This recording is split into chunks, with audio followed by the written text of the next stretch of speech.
Oh, what? That's cool. I love that. What's this do? Well, you can rapid fire this. Oh. Excuse me. Hi. Stay put. By royal decree.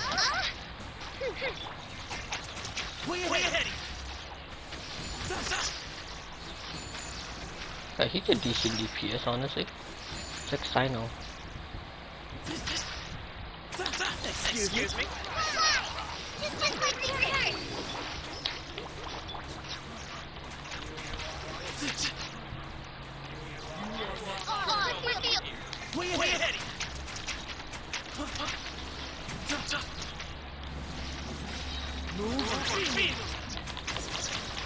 Oh, his ult. That's cool. Excuse me.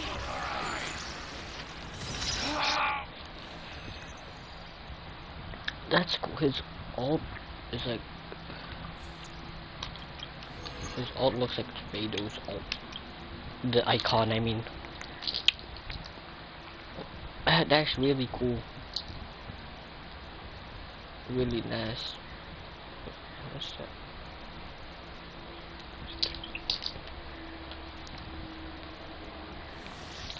I'm here to check out her crit and crit damage ratio. Ooh, it's so bad. Let's go. Leave domain. Okay. You know what it is. We gotta use the wishes.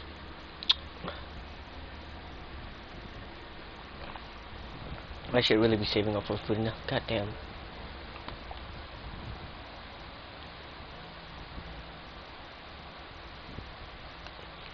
Actually, I haven't watched this stream. I should really watch this stream to see what is coming up.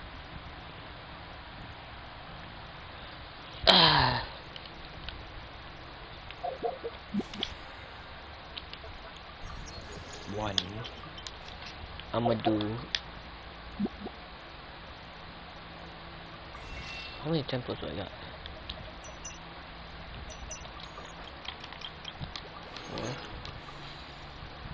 18. Of course I can't do wishes.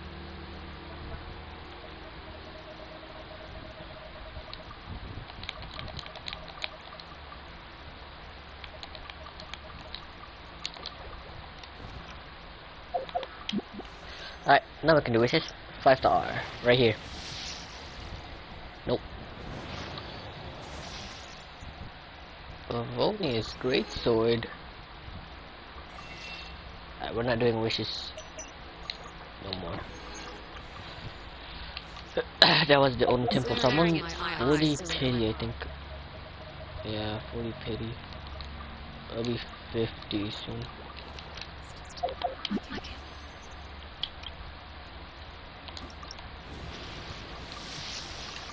Alright, whatever. What do I do?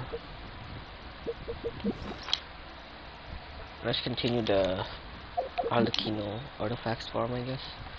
Oh, look at that. I actually couldn't believe that they did this. It was surprising. They finally increased the resin cap. I didn't believe that they were gonna do it. Oh. Alright, let's get it.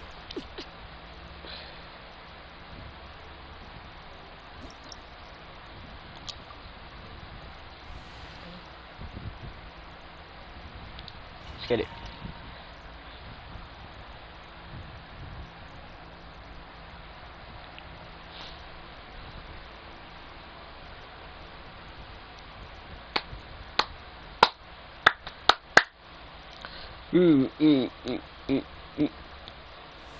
Whatever. Chloride is really fun to play. Kind of. I don't know if I like a playstyle, so I might not do any more wishes.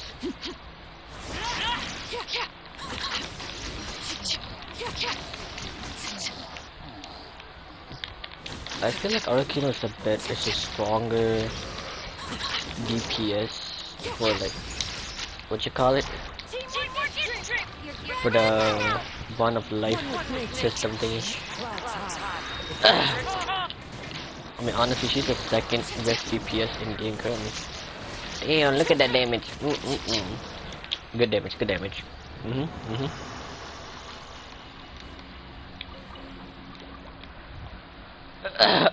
Oh, my throat. I don't want it.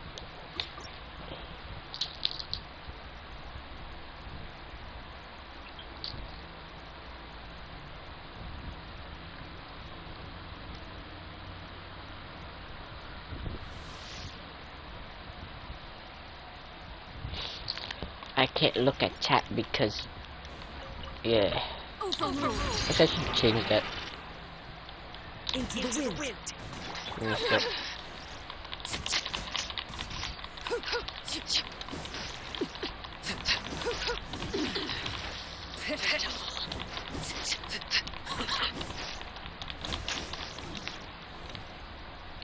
This is where it falls.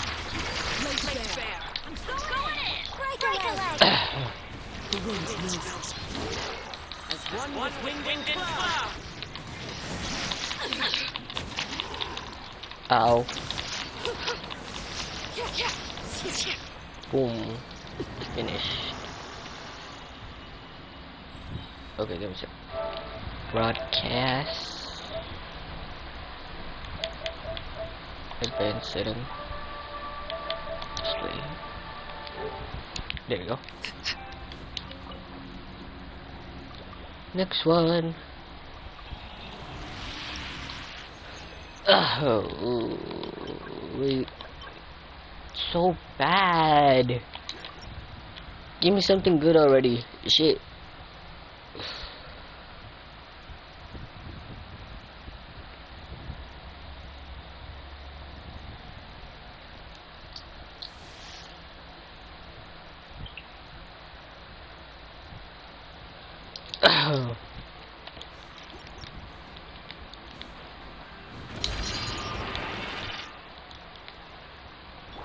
One with nature.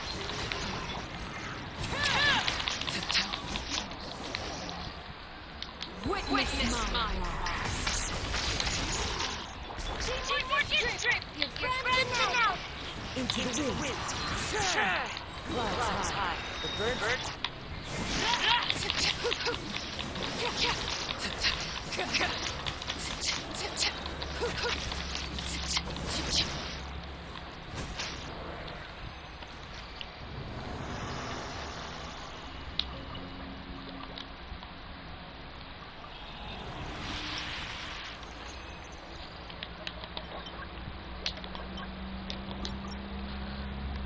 God damn.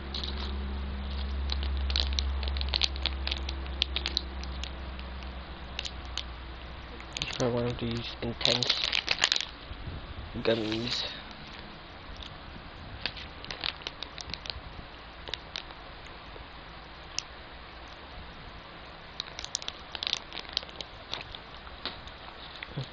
That's good.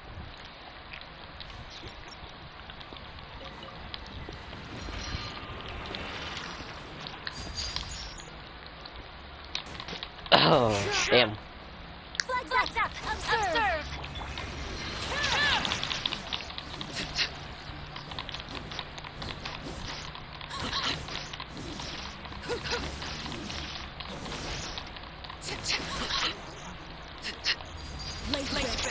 Everybody stand. Break a leg. This is each fighting. Observe. The wind moves.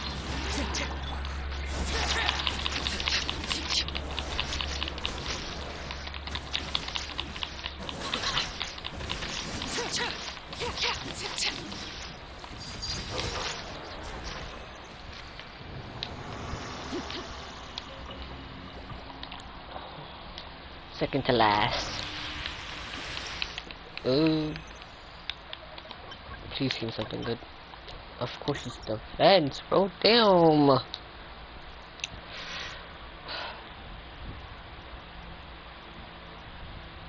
I'm probably just gonna do the chlorine stream for now. Tomorrow I'll do the other one.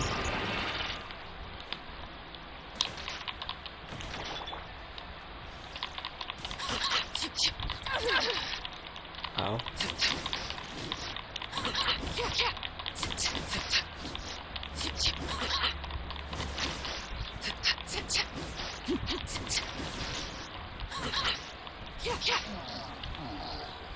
Everlasting is the moon.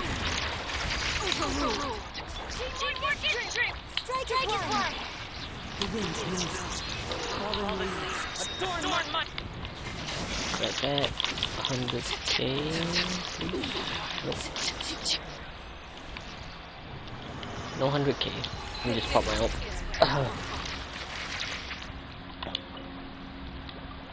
Last one. Please give me something good.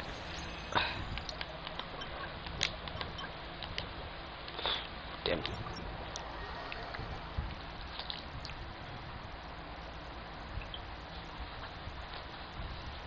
Oh, dash that.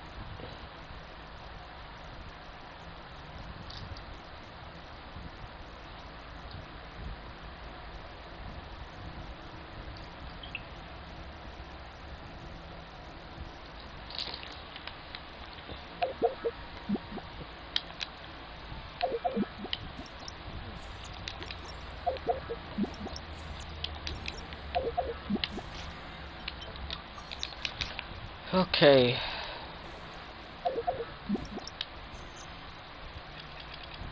Oh, I got nothing better to do. Might as well do the chlorine story quest. Judgment Day. What that mean? You know what? Trent, it's gonna be that. I want the full experience. Give me a sec. Where is... Here. I'll put the full experience so I won't be reading chat if anyone comes in here. Let's get it. Huh? Do you also know Navi and Corinne over there? Ooh.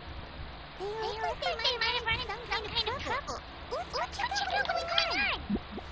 Before that, Paimon, I gotta see this pity.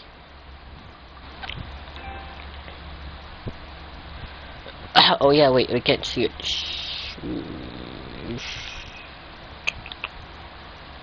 Where is it?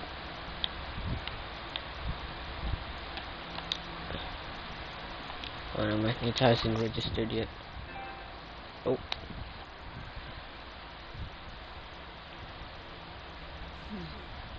Still no dice? Not at all. And I've asked pretty much everyone in the Port Fontaine already. Lynette's ears drooped as soon as she heard that we'd have to be out and about for days on end. And Fremine, he hid himself under his helmet as soon as he realized there'd be people around that he didn't know. What about Chiori and Charlotte? I feel like both of them would be more than up to it. I've asked them already, but they're both pretty busy right now. I just gave the members of the Spina a few days off, too, so I don't want to bother them either. This is getting pretty difficult. What's this about? Corinne, what's up? Oh my. Well, if it isn't my dear partners. Yep, this is our chance. Oh, what's this about? Oh, precisely. My dear partners, we've got a huge problem right now that only you can solve. What does that mean? Absolutely. We've already exhausted our other options. Traveler, Pine, would you join us and play Mars Shosei Hunter Judgment Day? Huh? What's up? Mother should say Hunter Judgment Day? By the tabletop troupe. A local roleplay adventure club. Ever heard of the tabletop troupe? They put out games that allow you to participate in a story and roleplay characters with your friends. Oh, I've loved their stuff ever since I was a kid. Navia, I get it, but Chlorine? Chlorine and I are both veteran members of the club. What? Recently, someone came up with a new script and was looking for people to help playtest it for them. Holy, my throat's still not good. Of course, I couldn't refuse. I mean, come on. A brand new script? Nobody has ever played it before. Generally speaking, scripts at that level of development have a lot of issues. But I think this one is pretty solid. The author obviously put a lot of work into the story, and the world building is also quite credible. Whoa. I know I was the one that handed you the script, but some of us haven't read it yet. No spoilers, please. Anyway, the script calls for a team of 4. Yes. We're missing one final player right now. So, you're saying you'll help us out? I knew I could count on you. I'm never kind of a package deal. Is that okay? That's not a problem. I'll adjust the pace based on the actual number of players and ensure that everyone has a good time. Well, Traveler, what do you mean? Wanna play? I'm gonna follow your lead. Well, that solves our problem. You have our thanks. Oh, hello, welcome to the stream. I'm doing the, what do you call it? Yeah, the Chlorine quest. The club introduced a completely new kind of gameplay for the script. In this iteration, the Game Master's version of the script is incomplete.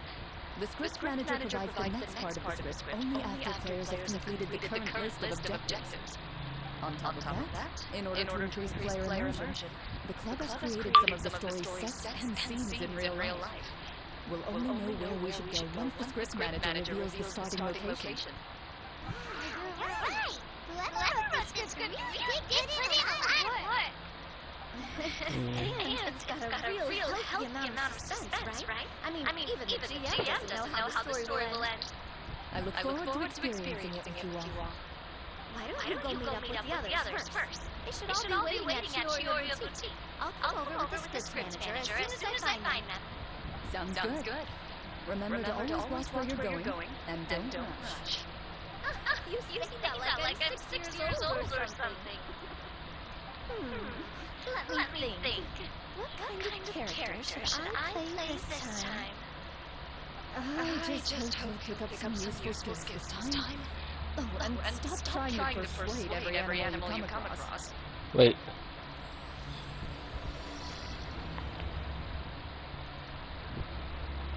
Is this D&D?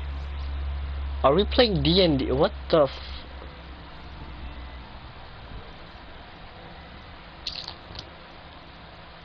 Oh, damn. Wait, give it. I should actually open the advanced settings. Yep, there. Where do I go? Chioria Boutique.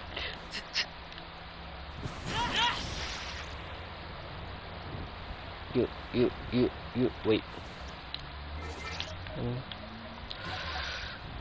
I can't play this without... Yeah. Yep, there you go. Playing it with an Arlecchino and Furinatin. This the... Oh, wait, no, to the side. What? Lenny? Sorry to keep you waiting. You're back! And she took the Traveler and I'm on with you too! What a pleasant surprise. I assume you'll be joining us for the game. Wait, I didn't know you were playing too! Are you also members of the... I'm more of a casual member of anything. I haven't taken part in many formal club activities. Lynette, Fremen, and I play something similar at the Hotel Tete sometimes, but I'm usually the GM.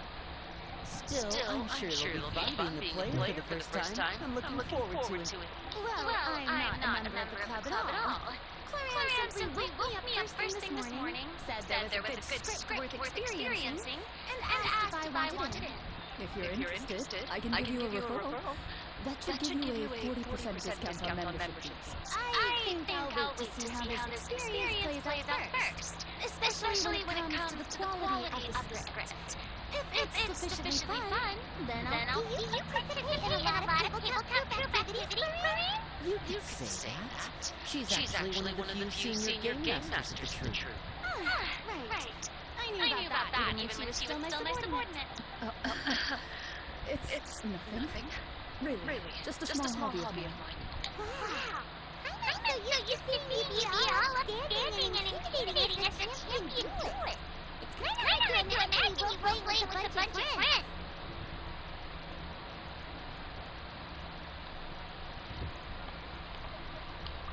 Surely, Jess.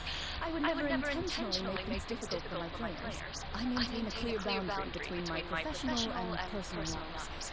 The me you see at court represents the law and order of Fontaine. I put all personal feelings to the side and grant a fair deal to all who seek to defend their honor. But in my personal life, I'm just an ordinary person. Someone who feels anger and sadness, just like everyone else. Oh. Well, you say that. But I know you. I don't think I've ever seen you cry. I've seen you get angry, sure, but now I'm wondering whether you were actually mad or if it just looked that way from the outside. I was probably in work mode during those times. Is that so? Well, in any case, I just feel like even in your personal life, you don't get emotional very often. So you want to see me cry? That might be a little different. A show of anger, though, that might be something I could accomplish. Does she have red eyes? That's not what I meant. Where did Navia go? What? Oh, she went to grab the script, I think. There she is. Allow me to introduce you to the script manager, Mr. Florian. Pleasure to meet you all. Hello. Wait, are you a team leader too, Mr. Florian? No. This is just the costume provided by the club. I occasionally play a few of the roles in my script. That sounds like a lot of work. It's nothing. It's the least we can do to give the players a more immersive experience. Anyway, allow me to give you a brief introduction to the script. This script was adapted from the real history of the Maro Shosei hunters. You all will play the role of hunters from a bygone era and resolve a series of events unfolding in the capital. I'm not super familiar with the history of the Maro Shosei hunters. Is that a problem? Oh, no problem at all. I can give you a brief rundown. So, basically, Mara Shosei hunters were people who dedicate themselves to hunting monsters and protecting the city by using a special swordsmanship technique passed down over generations. Their story can be traced back to the ancient Lemurian dynasty, as well as the first hunter, Cassiodor. But I'll leave the finer details for you to seek out and discover later. And I'll provide additional commentary as the story progresses. In that case, brave hunters, are you ready to set out on an unknown adventure? Oh, this sentence like we're in the story already. Aha! I see many a determined gaze before me. Very well. Head over to this location and begin your heroic journey. So, as we follow the story, it leads us to specific scenes? Ooh, sounds pretty innovative. What does the message in the envelope say? It's the exact location of the scene, as well as the formal permission to use the venue. Seems like they have everything prepared. Please check all your belongings, everyone, and make sure you haven't forgotten anything. Once you're ready, please follow me to the designated location. Sounds good. Understood. Move out.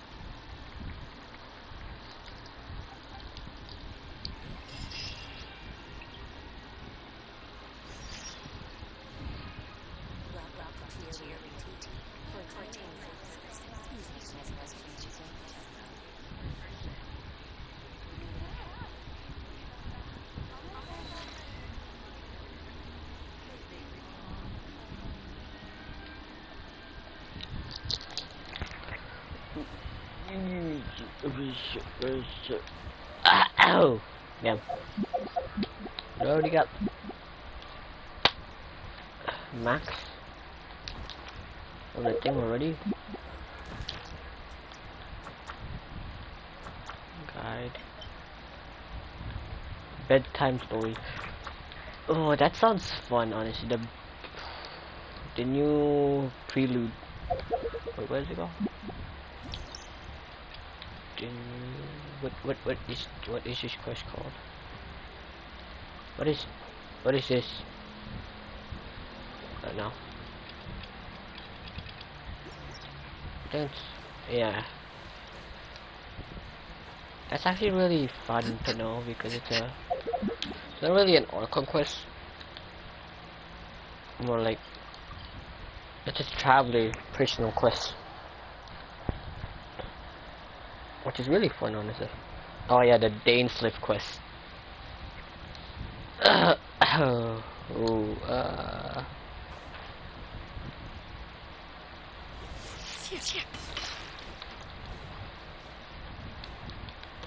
can't wait to do that tomorrow. Late bear.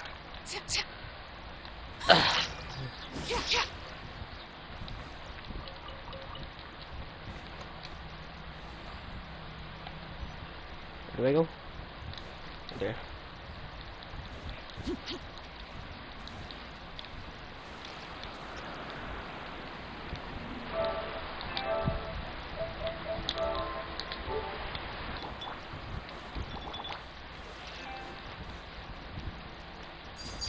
Trench fixed.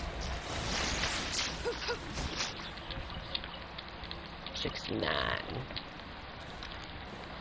I think there's gonna be like another 3-hour quest. They really have thought of everything. Even the photometer is here and ready to go for us. The photometer. What's that? What's a photometer? It's a card that's used to determine action success or failure. We'll need to use it when we try to use certain skills. And what about all the dessert and tea? Is that for us as well? So this is D&D. What the fuck? It's just dragons and Dungeons and Dragons. Oh my gosh, what the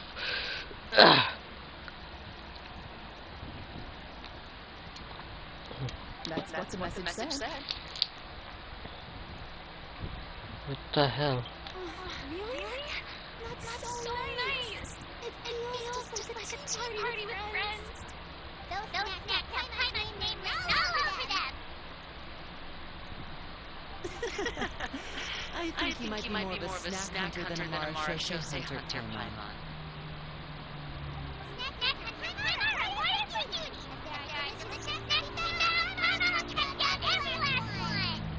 The desserts are great. But I'm still looking forward to the story more than anything. Very fair. Then let us begin.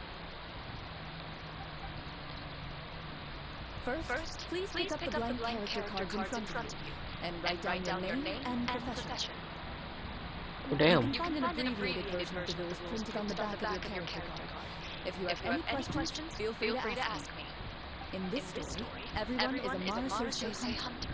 To reflect this, the club has prepared a small badge for everyone. Nice. What is that? You have proficiency in swordsmanship and fighting by default, so there's no need to allocate any additional skill points to those areas. Swordsmanship? So there's a fighting part to all this? I'm not sure she could do all that on her own. Maybe Paimon could just stick with you? Why don't you share a character card then? The traveler will be the Mara Shosei hunter, and you can be his little floating assistant. Kinda like in real life. So, for the name, do I fill it out with the name of my character? Yep. It can be any name you like. You can use your real name too if you want. This is just D&D. What? Bro. So we got Dead by Daylight, the last patch, and now we got D&D in this patch. What? Oh, so it would be like experienced in a different life. But yourself. That's not a bad idea. In that case, I think I'll continue to use the name anything. Next up is the skill sheet. You have a limited amount of skill points that you can use to learn a number of skills. The more points you invest in a particular skill, the easier it will be to pass associated checks. I'll take persuasion and investigation. Those are must-haves when it comes to missions like these. Oh, those skills might be useful for gathering intelligence. Good idea, Nadia. Just expect to be a veteran player. So, should we also take those skills then? Not necessarily. Since we're working together as a team, we could leave the negotiations to Navia and use our skill points to pick up other useful skills. For example, I think I'll take stealth and sleight of hand. That will give us more options if we run into any situations we can't negotiate our way out of. Oh, interesting. I wasn't thinking about that. I suppose it's not so different from an acting troupe. Everyone has their own role to play. Let me see. I'll take art and performance. I'm not quite sure what this will be, but I'm not as knowledgeable about the other skills.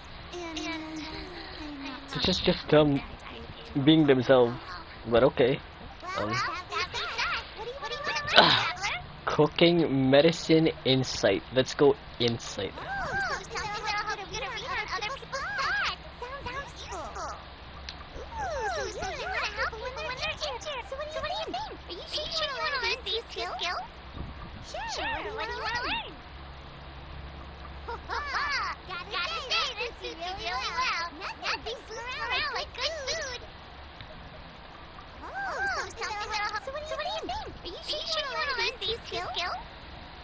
You know what? Yeah, let's go cooking and insight.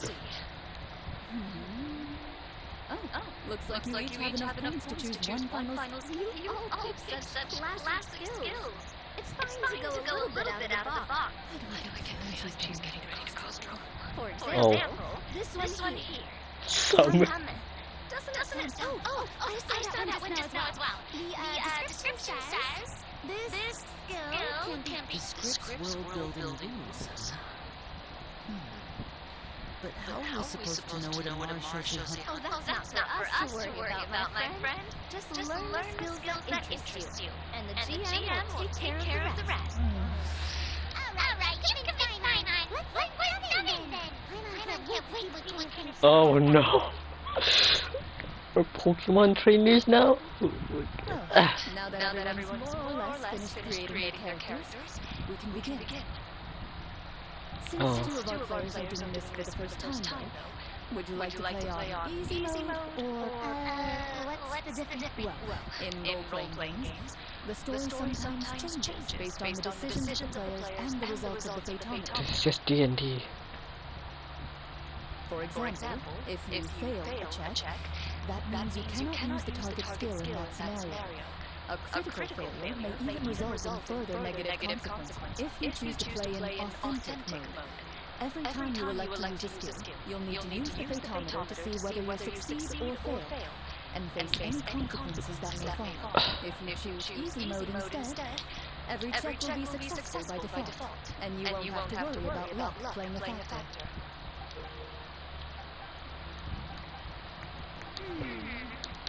Given that I'd like to focus on the story, Oh, come on. Don't worry about that. RPG is a lot of role-playing game. Navia is a gambler. Never knowing what you might have to overcome. Doesn't that sound I'd rather be mentally prepared for what? Alright, then I'll mark down Karina for easy. All her checks will be successful by default. As usual, Navia and Minnie will play on authentic. What about you two, partner? How would you like to play? I think they borrow. Sure? I don't lose 50-50. Trust me. You'll see the beauty of RNG. No, I will not see the beauty of RNG.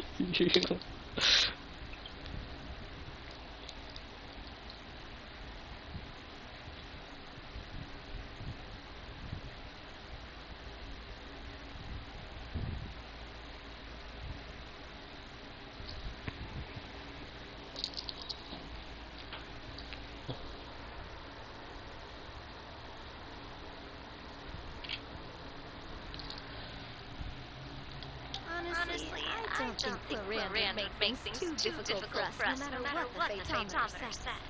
Isn't that right, Clarin?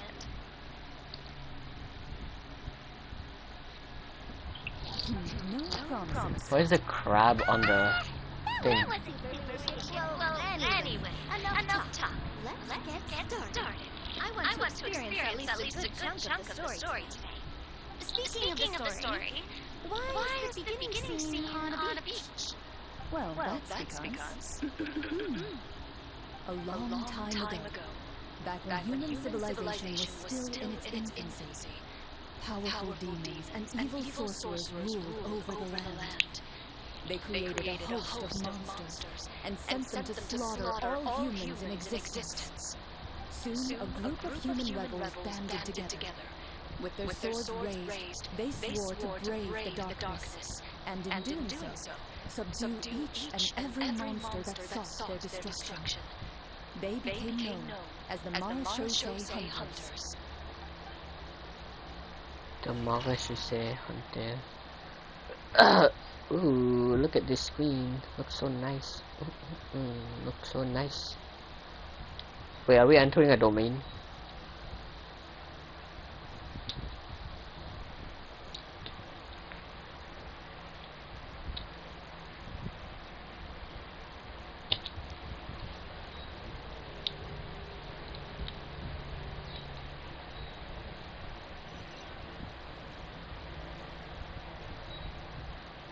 Oh shit, we are in the domain.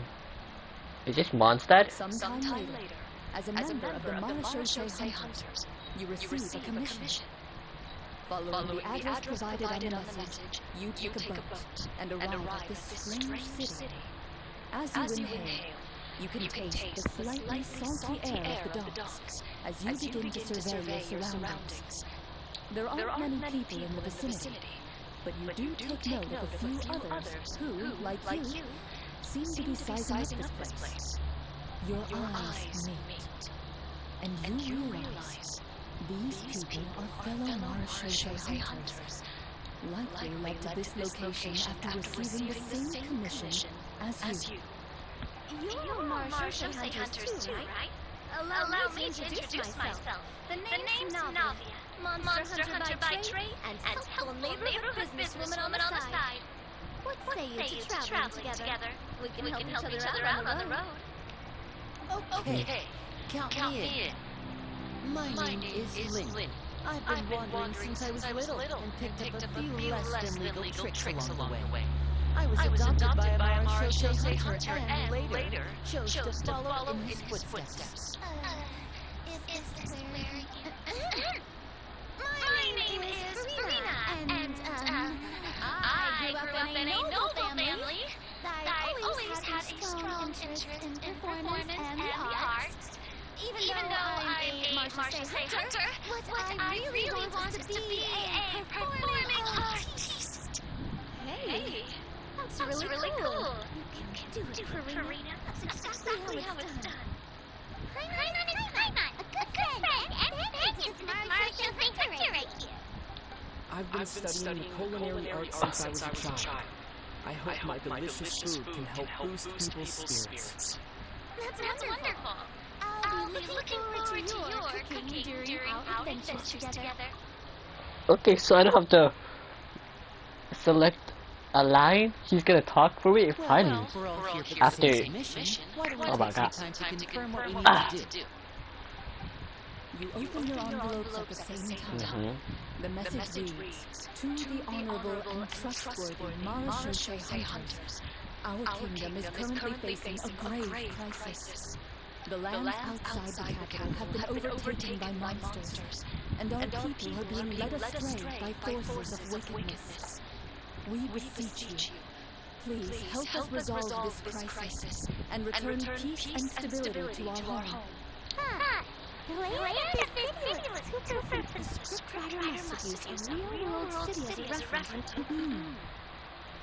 As experienced hunters, the layout of the city reminds you of places once traveled. You recall the sight of tree-lined streets and the gentle tranquility, yet, as you regard the city in front of you, it appears to be little more than an empty shell. Its hollow gates are open to you, beckoning you to come forth and bring salvation back to the town. I carefully read every line of the letter and turn my attention to the signatures at the bottom. Who issued this commission to us? You see a long string of unfamiliar names. It would seem that many of the residents of the city issued this commission together. They sensed that things were not right within the kingdom and sent a distress signal to the outside. In that case, why don't we take a walk around the city and see if we can learn anything? Oh, good idea. We might be able to get some leads on the monsters and bad guys we're after. Oh, You look up the and scene see a changed. tavern nearby. It appears to be open for the day. Why don't we go check out that tavern? Can I walk? Finally, I can walk. Ooh. What? Wait, is this my foot? Oh, it's my Furina. Of course, it's my Furina. Look at this. It's my Furina. This. Oh wow. Ah. 300. Yeah, that's right. C3, C3, C3. Good to know that I'm using my Furina because I don't trust. Wait a second. Why is it so low? What happened?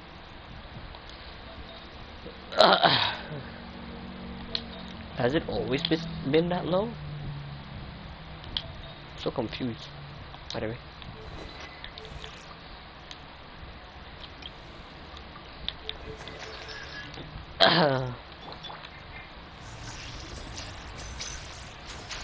As you approach the tavern, you find a plainly dressed woman standing nearby. She appears to be rather troubled about something.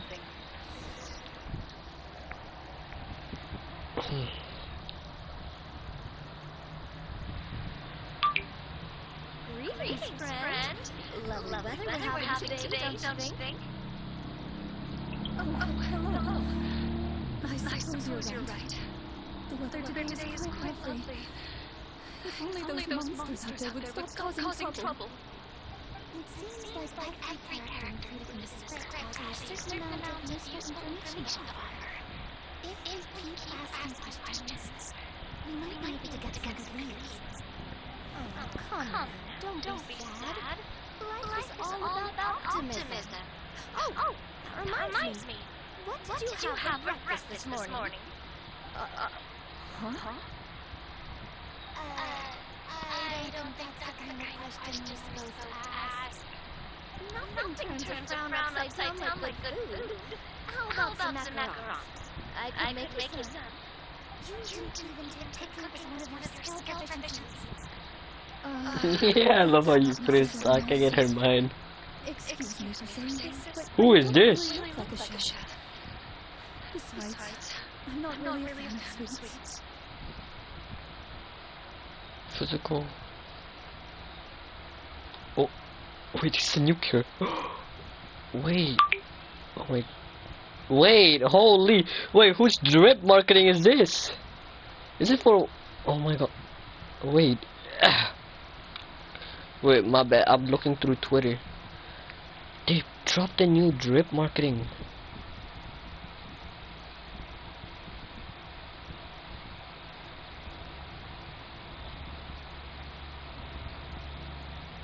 Ah! Oh my gosh, I want to save up for Yun Lee. Yeah, I'm definitely getting Yun Lee. June 7th, that's issue. Yun Lee looks so cool. I'm getting Yun Lee. I'm not getting Jade, I'm getting Yun Lee. Yeah, that's right, I'm getting Yun Lee. Okay. I'm not getting. Someone who barely smiles and doesn't like sweets. You're really starting to remind me of this one friend of mine. Hey! Did she just leave? Gloria's character. This isn't getting anywhere. Traveler, maybe you can think of...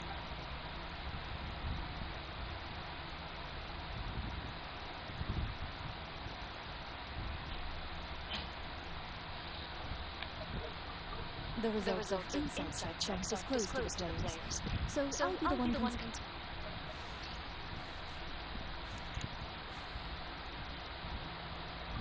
You recall all the lessons you've learned in your time, and begin to carefully observe the woman's mannerisms.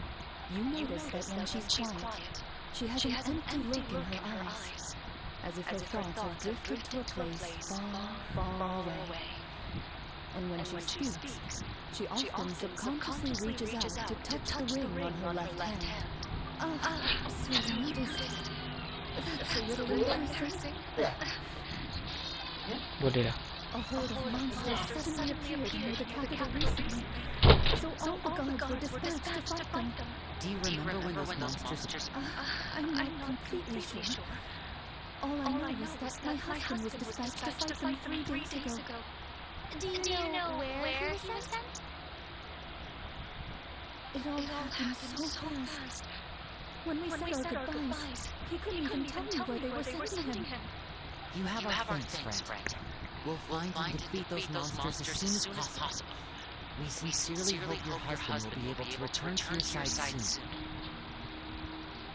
Thank you. Don't worry. We'll find him. Just try to remain optimistic and wait for good news. We don't always get to choose what happens to us. But we do get to choose the little things, like what we eat and how we respond to the things life throws our way. I think that one day, you too will recognize the power of something as small and inconsequential as a delicious dessert. Angin. I'll do my best. You bid farewell to the woman, and continue your journey further into the city.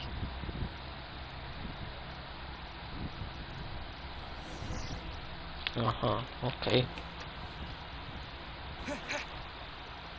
As you venture further into the city, the streets appear largely empty. An elderly woman walks past. You see her shake her head as she puts away her wrinkled wallet. A nearby merchant folds his arms and gives you a disdainful look. You get the impression that he's someone who has long gotten used to the sight before him.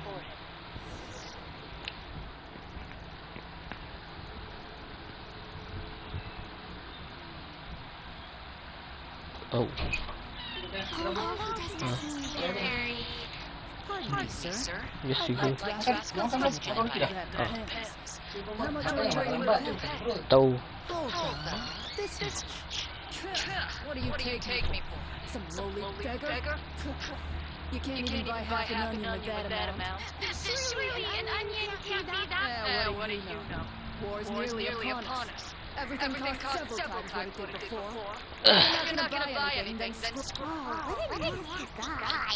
Maybe we shouldn't bother him. But he still might have information we need.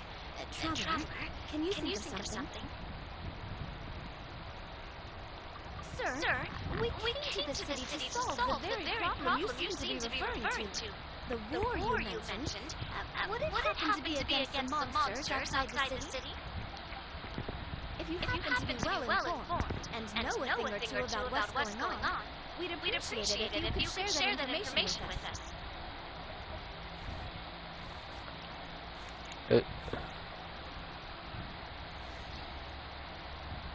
Well, things are basically as you said, young. Those monsters are camped outside the city.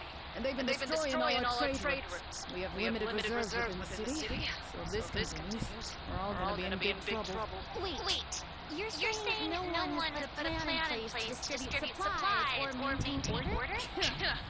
We could all stop, and those nobles from Palace wouldn't even break a sweat. Who knows? Maybe they've been in cahoots with the monsters all along. That is concerning. That's all the information you need, right? Off with you now. I still got business to do. You know, if you smiled. Alright, okay, let's get it. So, Somewhere with more people?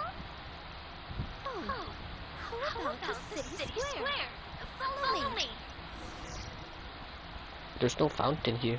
That's a Before surprise. you lies the city's central square. You see a man with a slightly anxious look on his face, pacing back and forth, his head hanging low. He doesn't seem to notice your approach. Still immersed in his own thoughts, he shakes his head and lets out a long sigh. This guy seems promising. Hello, sir. Is there any... Wait, you're... Oh, dear goodness. You recognize us? Are you? Yes. Oh, I didn't expect you to actually come. Oh, what great. What happened here? Alas, we once lived comfortable, carefree lives. This city used to be free of monsters. The first Marshal hunter, Cassiador, the Golden Hunter, he was the one who drove them back. However, monsters have once again surrounded the city. Perhaps the seal that kept them at bay has lost its power. Or perhaps an evil sorcerer has been meddling in our affairs.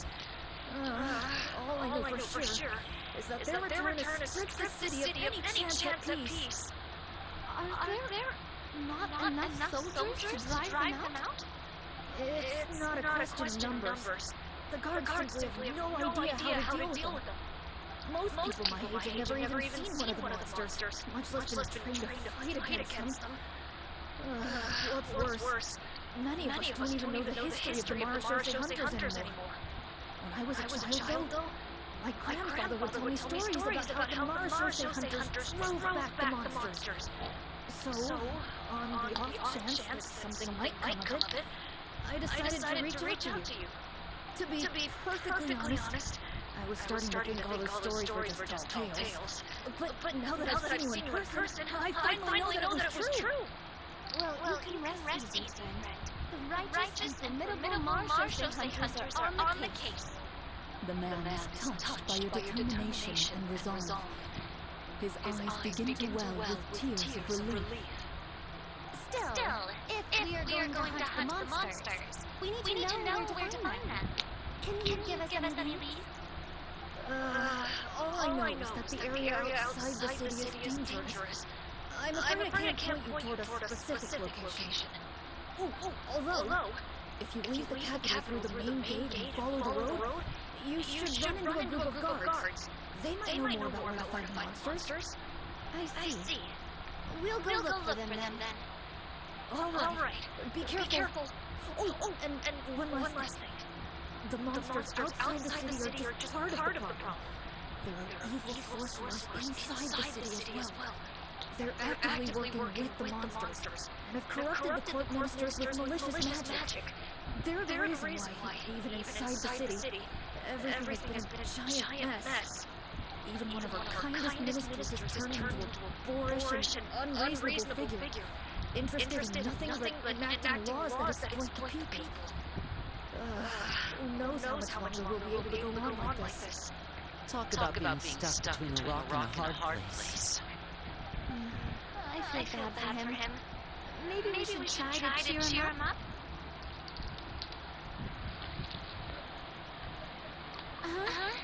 Like, now? Is this really the right time?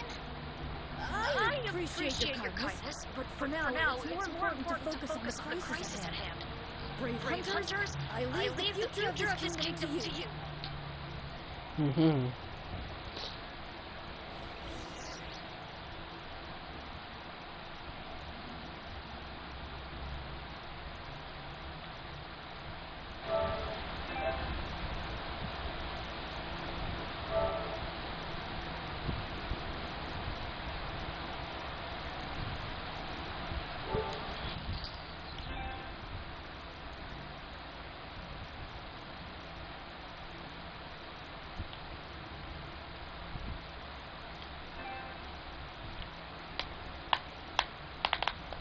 If I understood correctly, there are currently two problems in the kingdom that need solving, right?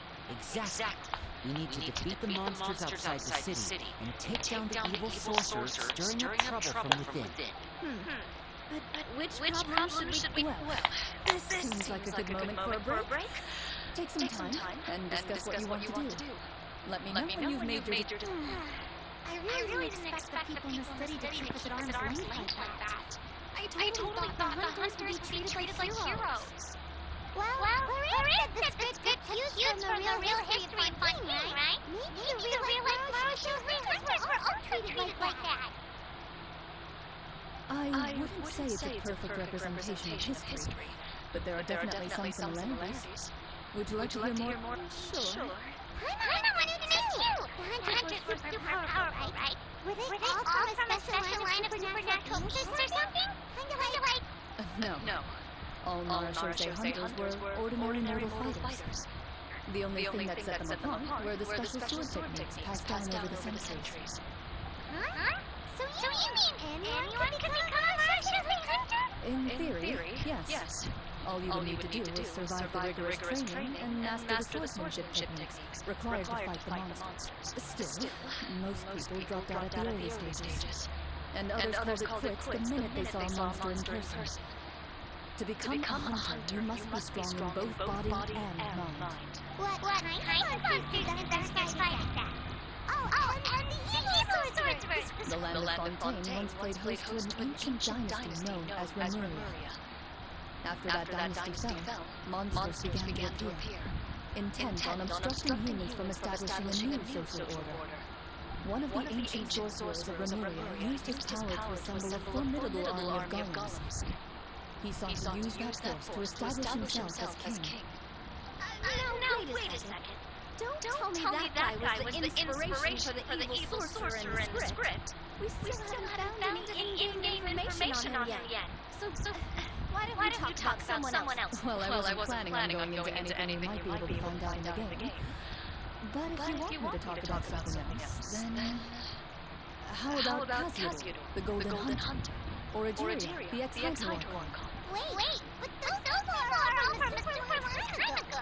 When did you learn all this, Clarion? From my master. A master? You mean Miss Petronilla? Someone you know? Absolutely. Miss Petronilla and my father were good friends. Back in the day, she would often bring Clarand over to play, but then... Let's not get off topic. Anyway, back to what I was saying. Responding to Egeria's call, a number of warriors followed Cassiodor into battle against the monsters. This group of warriors, under Cassiodor's leadership, became known as the Mara Chaussee Hunters. Yet, as Fontaine entered an era of peace, their work gradually became obsolete.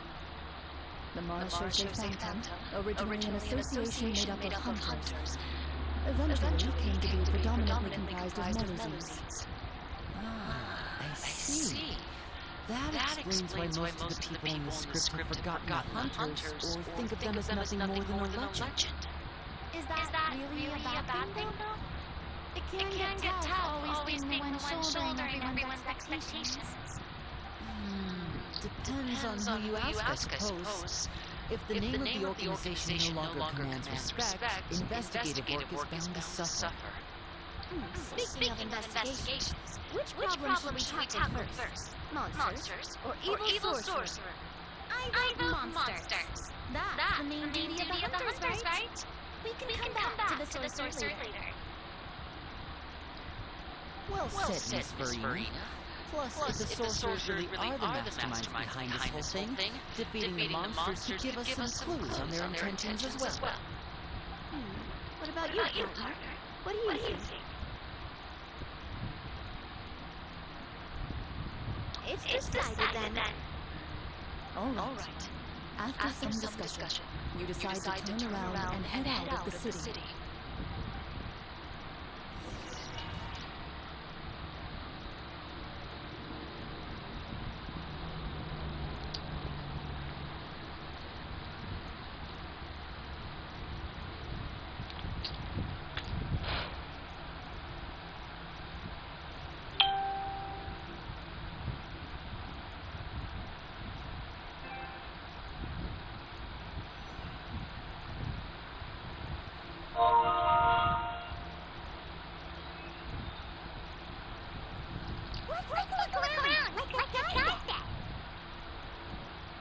You there, outsider, halt! An armored man approaches you. He has a tall, muscular build and a determined expression in his eyes. Just one look, and you can tell he's fought in his fair share of battles, although he's trying his best to conceal his current state. His uneven gait and the sweat dripping down his forehead make it obvious that he's been wounded. I'm the captain of the guard. I saw you sneaking around the city earlier, so I'll state your purpose, or it's off to the dungeons for the lot of you. Wow, it's been a while since someone's been this suspicious of us. I said talk, not whisper between yourselves. Have you ever heard Marachose hunters? That fairy tale, you mean? What, you expect me to believe you're one of them?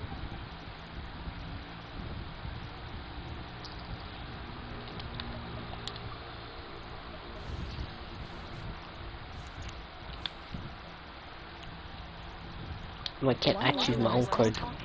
You begin to carefully observe the captain's mannerisms. Every so often, you see him glance toward a particular direction, with a pained expression on his face, as if an invisible thread is tying him to an unknown as you follow his gaze. You vaguely recall that the location he seems fixated on is known for its difficult terrain. Any battle that breaks out in a place like that is likely to be prolonged. Is that where the monsters are? Outside the forest in the area with the difficult terrain?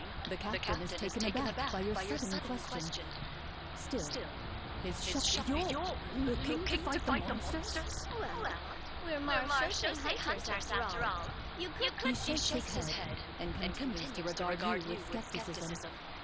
In the end, he decides to inform you of the locations where the monsters have appeared. Those monsters aren't easy to deal with. But if you insist on going, I won't stop you either. I just hope all the guards will be able to come back to their families alive. Let's see. Actually, before we continue, I'm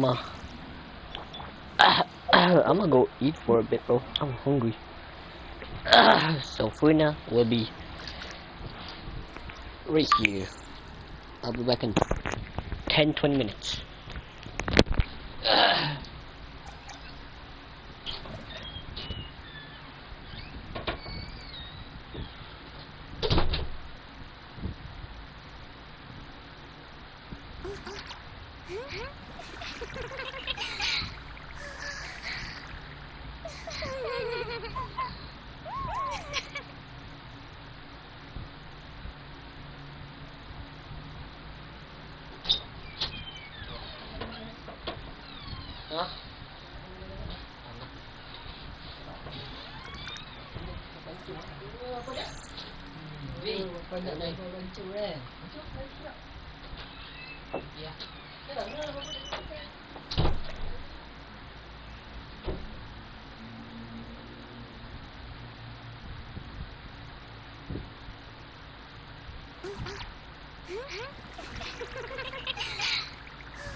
How many people are there?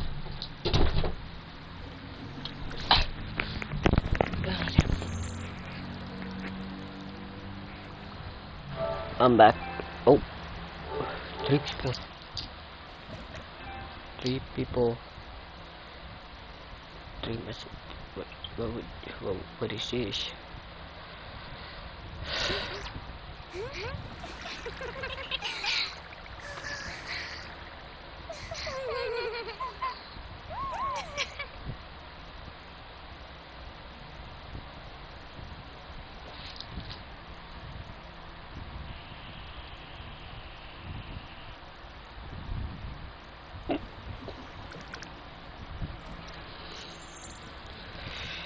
Whatever. Alright, let's get it. Please tell me what Pat said the monster should be right up ahead. Let's go. Hopefully we're not too late. As you approach the battlefield, you see numerous people lying by the side of the road. They appear to be dressed like gods. That's 3 people. Their faces are filled with desperation and terror. Some are screaming and cursing in vain, as if still trying to banish the monstrosities they saw from their minds.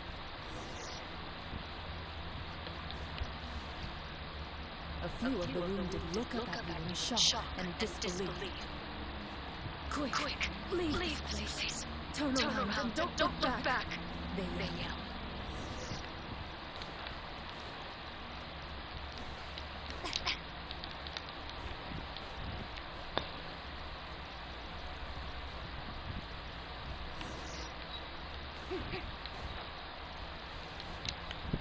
Oh, that's a giant ass claw mark. Was this here?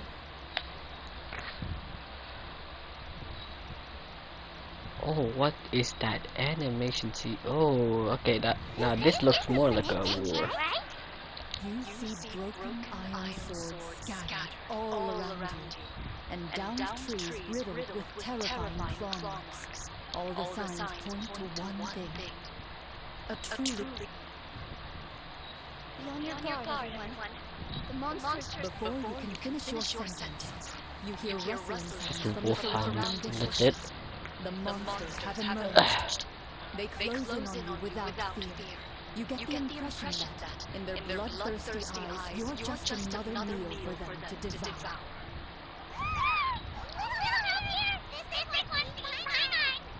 Your battle round begins now. Comic card 8. There's 20 card. Wait, there's 20 or 10? 1, 2, 3, 4, 5. 1, 2, 3, 4, 5. 1, 2. That's 12 cards. So, waterfall. So there's 33 chances that I'll get about something higher than an 8. And you know, I never lose. Shit, I lost too.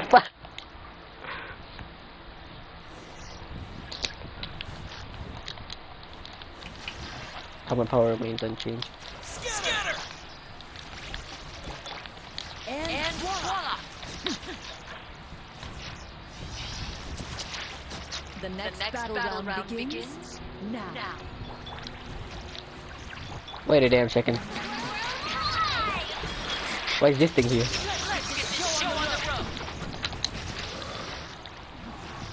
I'm just sitting on the sideline. Pretty I got it.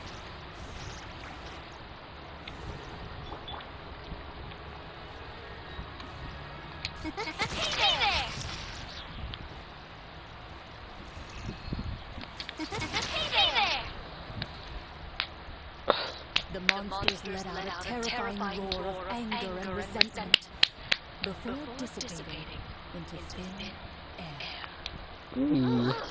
Thank goodness it's over. We're lucky the Mara Shosei Hunter class came with all those preset skill points. Otherwise, we would have been in some real trouble. I never knew the Photometer even determined the amount of damage you inflict. If you get unlucky, isn't it? That's part of the fun. The uncertainty of fate is what gives these games their appeal. Just as you begin to celebrate your victory, a suspicious lump on the ground catches your attention. A suspicious... Wow. Wait, could it? I walk up to it, crouch down, and begin to carefully examine it. I've still got my right glove on, so it should be fine for me to touch it, right? As you investigate the mound, you discover that the exposed portion appears to be made of wood. It was previously obscured by the large form of the monsters. With the monsters gone, the small protrusion now awaits your discovery, poking out of the ground like a shy flower bud.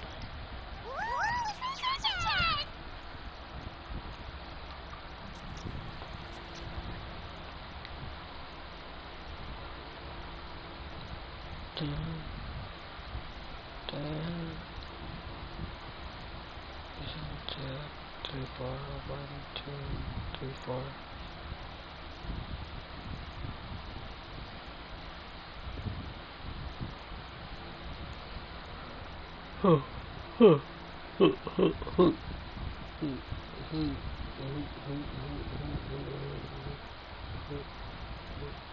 With everyone's help, you successfully excavate the wooden chest from the ground. Even without opening it, you can tell from the mora and jewels scattered around the chest that it must contain quite the fortune.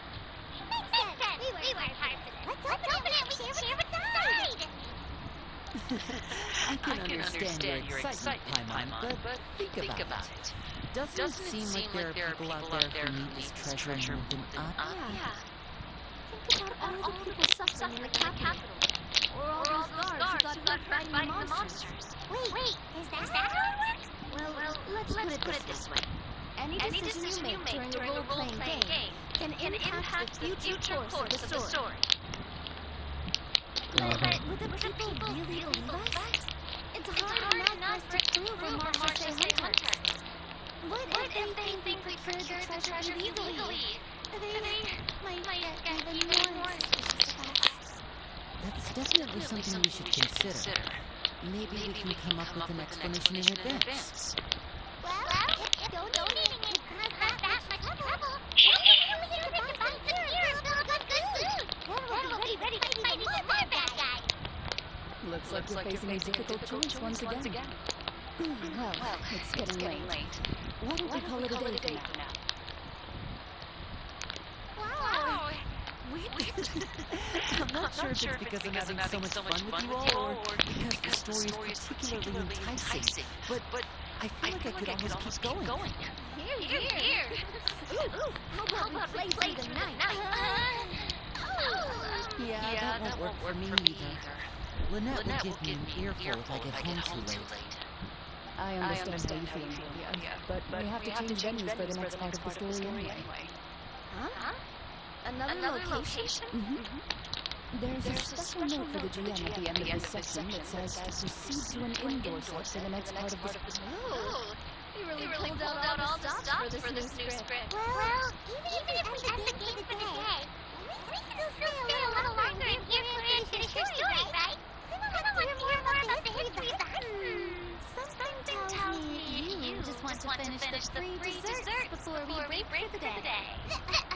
That's just coincidence, okay? Besides, I'm not guessing free food's the only worse than having to buy our own. And anyway, Paimon really does want to hear more about Well...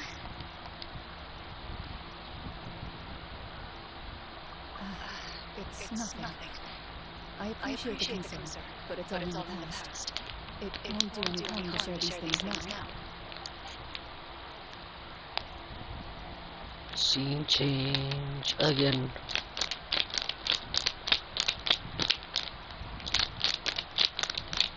My earliest memories are of living with Master. According to her, she saved me from certain people of ill repute. My birth parents had left me behind some time before that. Oh.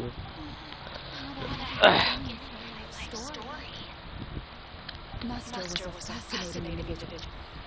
If inexperienced in the ways of raising children, my first ever toy was a short sword. Although I suppose it wasn't so much a toy as something Master removed from her waist and handed to a noisy child in need of distraction. Wait, so she handed an actual sword to a child?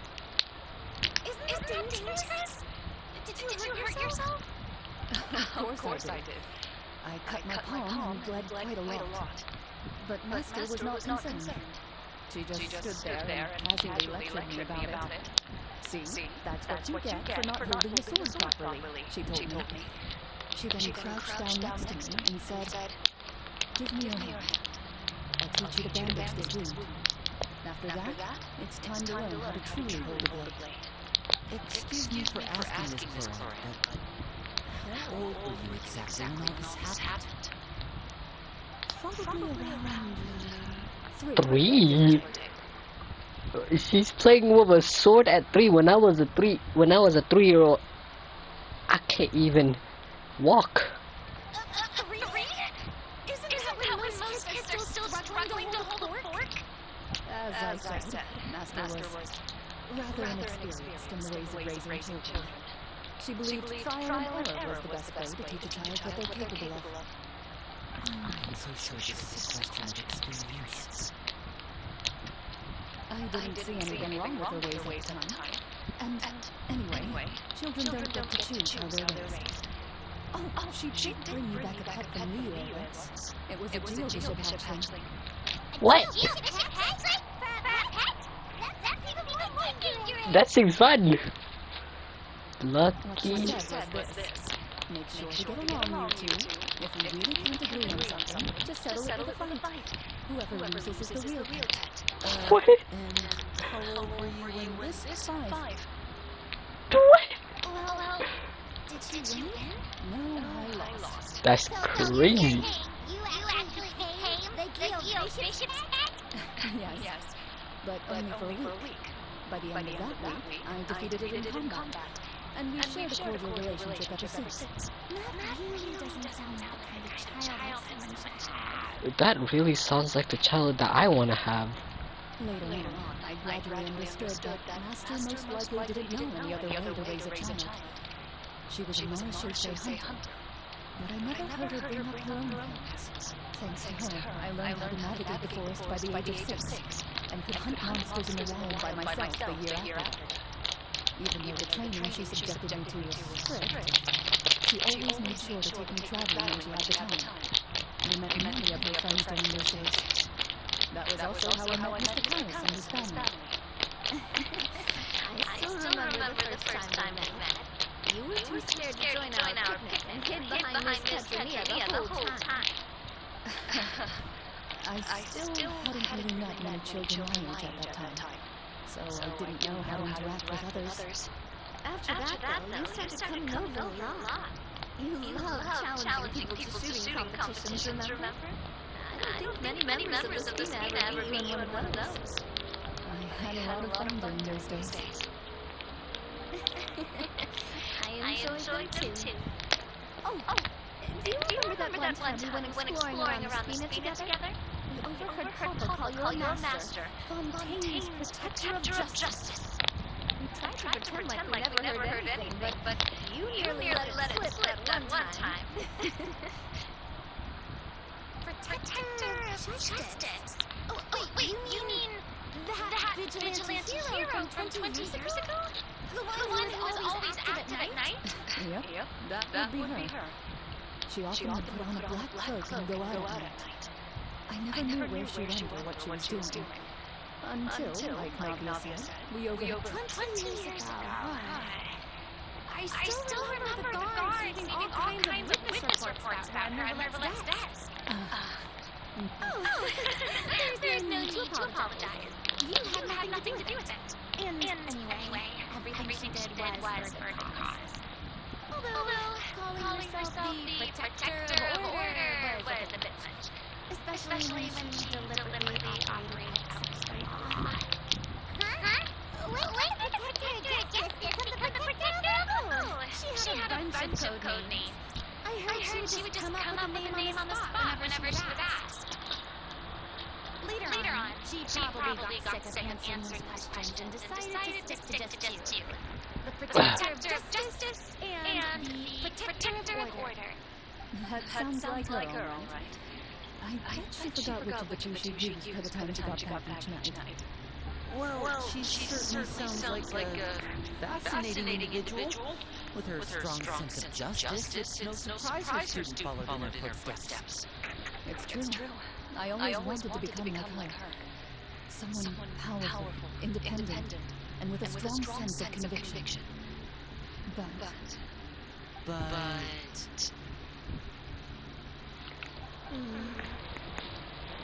She suddenly disappeared the night I turned 10 years old. Oh, damn. Is it cute? What happened? I have no idea. She didn't even leave a note. I was never able to find out where she went. That night, I was celebrating my birthday at Navia's house. But Master never came to pick me up. When I returned home, when she still didn't appear after a few days, I went to Mr. Parrish's house to ask about her whereabouts. But he only shook his head. Papa probably didn't know either. I know he sent a few people to investigate the matter in secret, but they never found any credible leads. Don't worry, I understand. To be perfectly honest, given Master's personality and way of doing things, it all made a lot of sense. I'd say she probably used it as an opportunity to force me to become independent. Just like how, when a litter of kittens reaches a certain age, the mother willingly leaves them behind. Were you upset? I was at first, but not anymore. I don't believe Master would suddenly disappear for no reason. There must have been something she just had to do. Well, despite everything, he still managed to follow in her footsteps to become the greatest champion duelist in all of Pain. You're practically a living civilized gift. I suspect my position would be far too by the books for her. Master always did whatever she pleased. But you're right. I suppose I do take after her in some ways. Miranda had such an interesting past. I never had a chance to ask her about it before. I wonder if Gloria's master were the champion duelist back then. Would that duel against Mr. Cows have gone differently? Oh no. Judging by the atmosphere, Gloria and Navi are probably thinking something similar.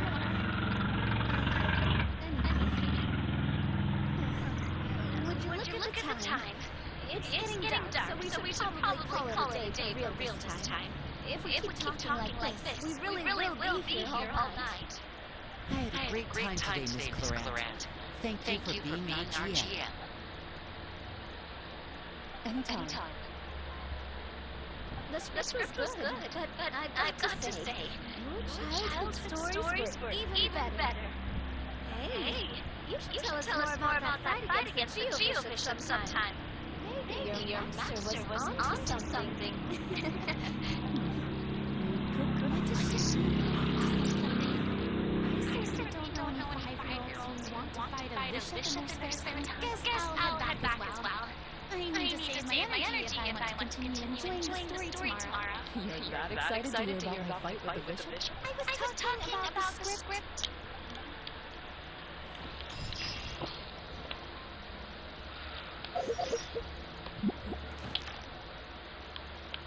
Oh, look at that fool. Wow.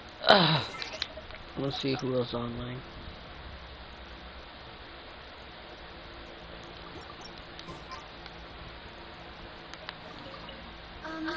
Just between the two of us, could you tell me what it was like to be the GeoBishop's pet? It was nothing special, really. GeoBishops don't understand the concept of a pet. So basically, it just headbutted me whenever I entered its territory. And that... Yeah, it hurt. What? You want to experience for your... Oh, I'm good. Thanks. She gets headbutted by the GeoBishop for an entire week? That's crazy. Surprised she didn't get a concussion. Ugh.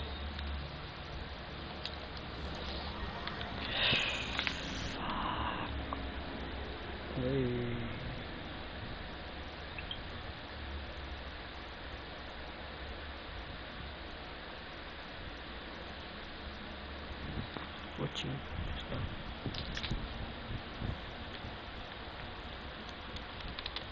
Add. Thank you for coming.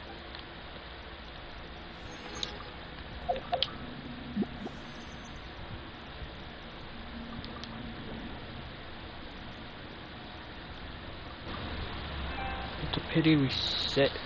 The pity. Can I see my pity now?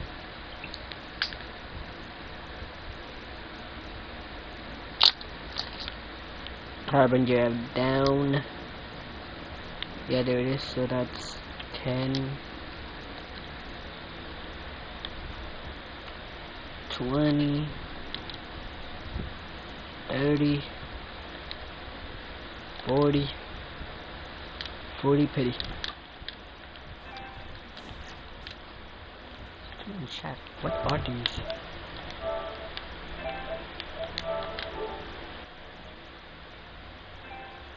He spammed. Nah, blood skip school. Ain't no way. What the fuck? I keep no. I'm gonna go pray for a bit. I'll be right back.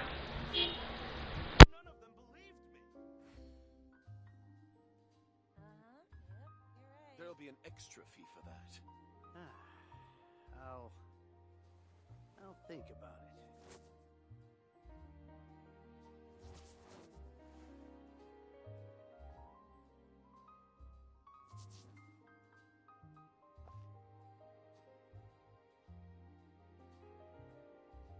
Exactly, but none of them believed me. There'll be an extra fee for that.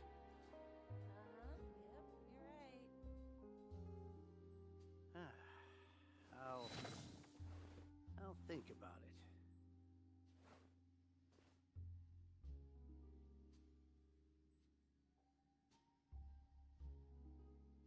Exactly, but none of them believe.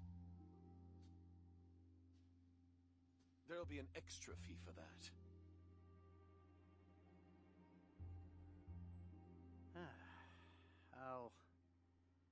I'll think about it.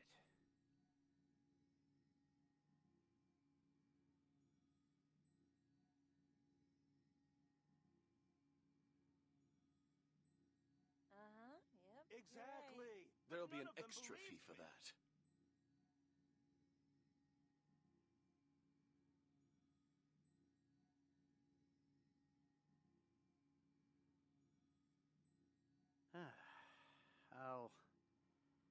I'll think about it.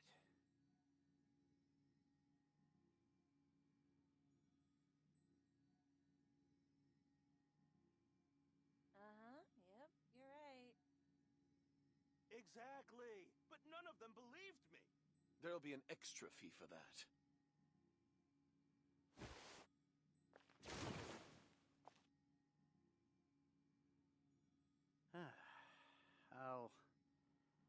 I'll think about it.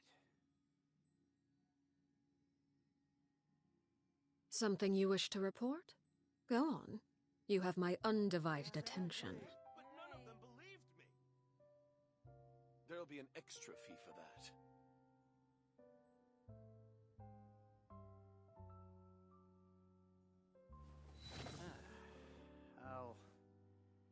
I'll think about it.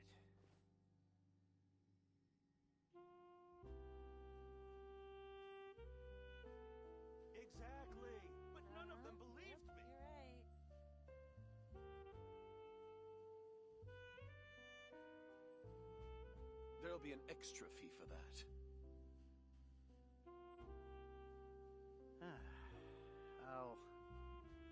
I'll think about it.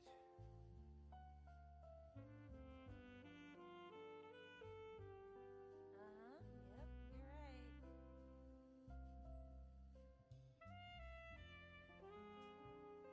Exactly, but none of them believed me. There'll be an extra fee for that.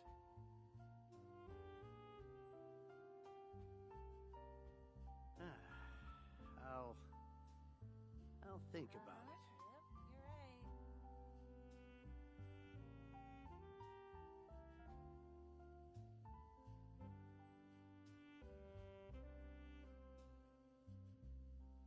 There'll be an extra fee for but that. none of them believed me.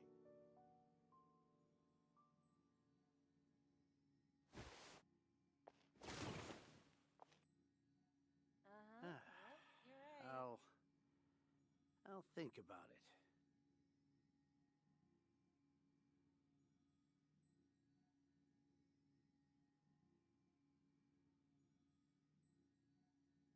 Exactly, but none of them believed me. There'll be an extra fee for that.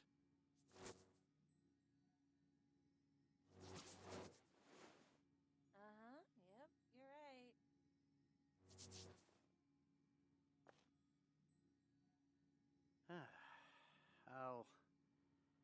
I'll think about it. Exactly, but none of them believed me. There'll be an extra fee for that.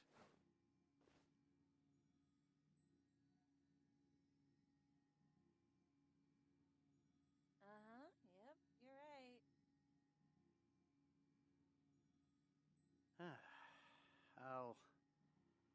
I'll think about it. Exactly, but none of them believed me. There'll be an extra fee for that.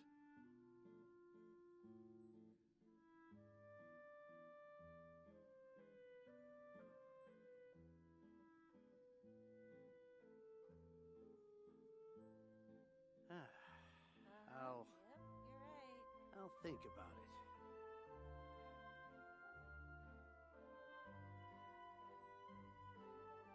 Exactly, but none of them believed me. There'll be an extra fee for that.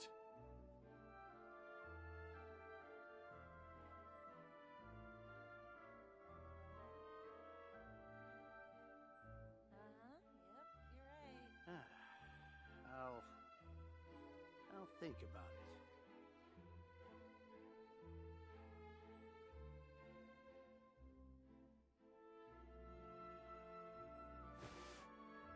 There'll be an extra fee for that.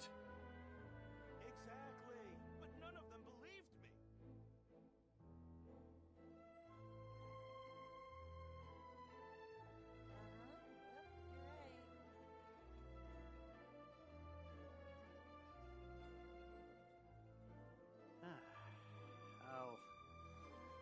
I'll think about it.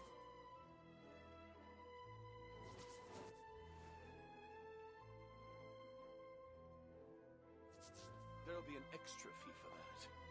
Exactly, but none of them believed me. Yep, you're right.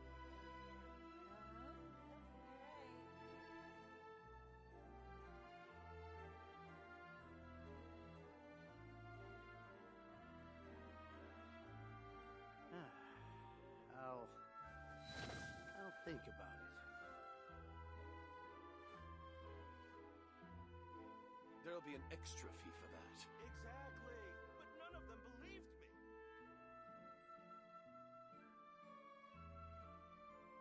Yep, you're right.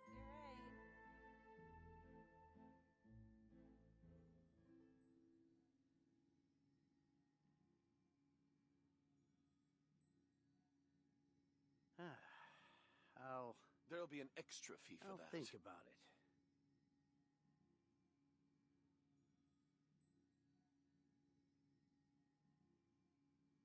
Exactly, but none of them believed me. Yep, you're right.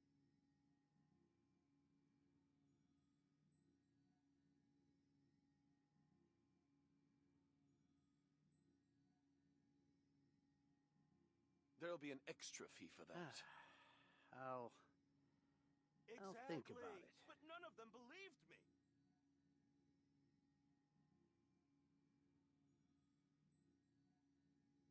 Uh-huh. Yep, you're right.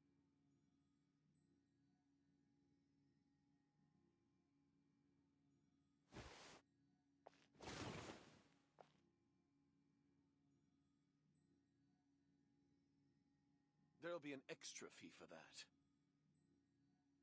Exactly. But none of them believed me. I'll think about it. Uh-huh. Yep, you're right.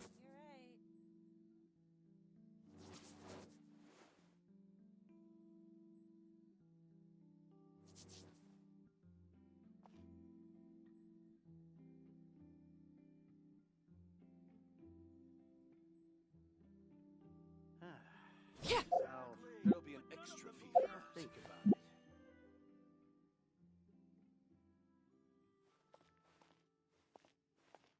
Uh-huh. Yep, you're right.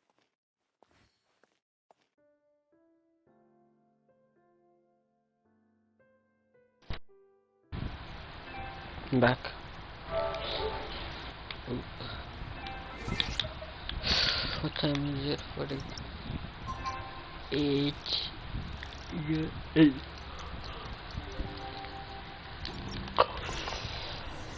Let's go get a group! I'm really looking forward to today's story.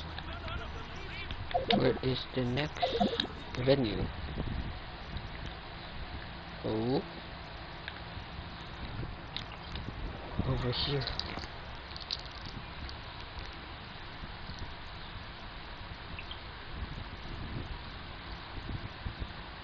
How long does it take to get? How long does it take to get here by foot? Oh, wrong place. Up here. Unless if they like, you know, have like the access to waypoints. What am I laughing? Oh damn, domains.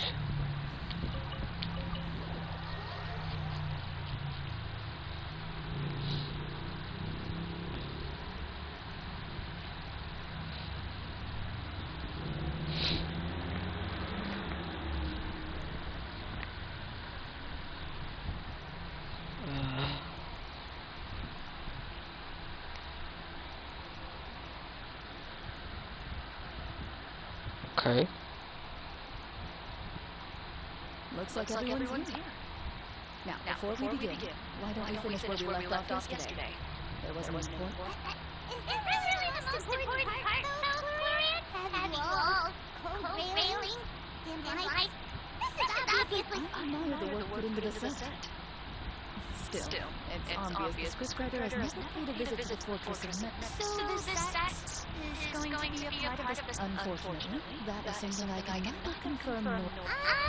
Anyone think Florian's style is starting... Well, whatever happens, we'll just have to push on. But first, we should really figure out what to do with it. If we're worried about arousing suspicion because of our identity, why don't we give ourselves a different name, just like Florian's master did? Yeah, it might be better to keep a low profile. As long as we're helping people, it doesn't matter who we are or what we're called. Staring at me won't get you anywhere. Why did you say anything, Nadia? Oh, this is the short sword Florian mentioned last night. I found it. I'm surprised you managed to track it down after all this time. Well, I made sure to take good care of it, considering the circumstances in which you gave it to me. Of course I had to keep it safe. Anyway, where were we? Oh, right. I was just thinking about all the potential ways for us to break out of prison. We could dig a tunnel, or try to bribe the guards. Wait, we haven't been thrown into prison yet, have we? Well, it's only a matter of time. It pays to be prepared. Just like how you should always have an umbrella on hand, even when it's sunny. Alright, I made up my mind. Let's just give the treasure away. I may have wanted to keep it, but if it's going to let us into prison somehow, I might will too upset to enjoy your snack.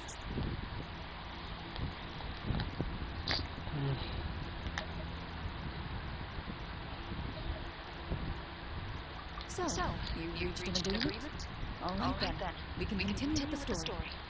Oh, and what about the scattered piece of treasure on the ground as well? All right.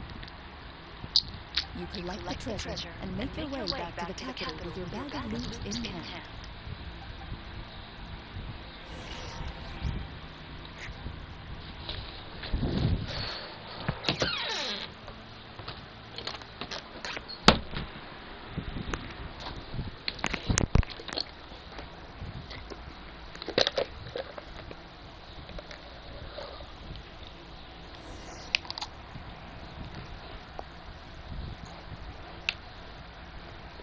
The city is still shrouded in a gloomy, oppressive atmosphere, but your spirits are surprisingly high. In places where sunlight struggles to reach, you generously share your wealth with the children, the elderly, and the poor in urgent need of help. Thank you, kind soul. The elderly woman's look of gratitude follows you as you walk away. Her eyes never leaving your back until you move entirely out of sight. However, there's still quite a bit of Mora remaining. It appears you haven't made much progress. She's probably trying to tell us to speed this up. We need to hurry up so we can address the sorcerer's problem. Should we go find that man again at the square? He seems like a pretty responsible guy. I'm sure he knows the people here far better than us. Oh, good idea! Just as you start to make way to the square, intent on finding the man again, there's a voice.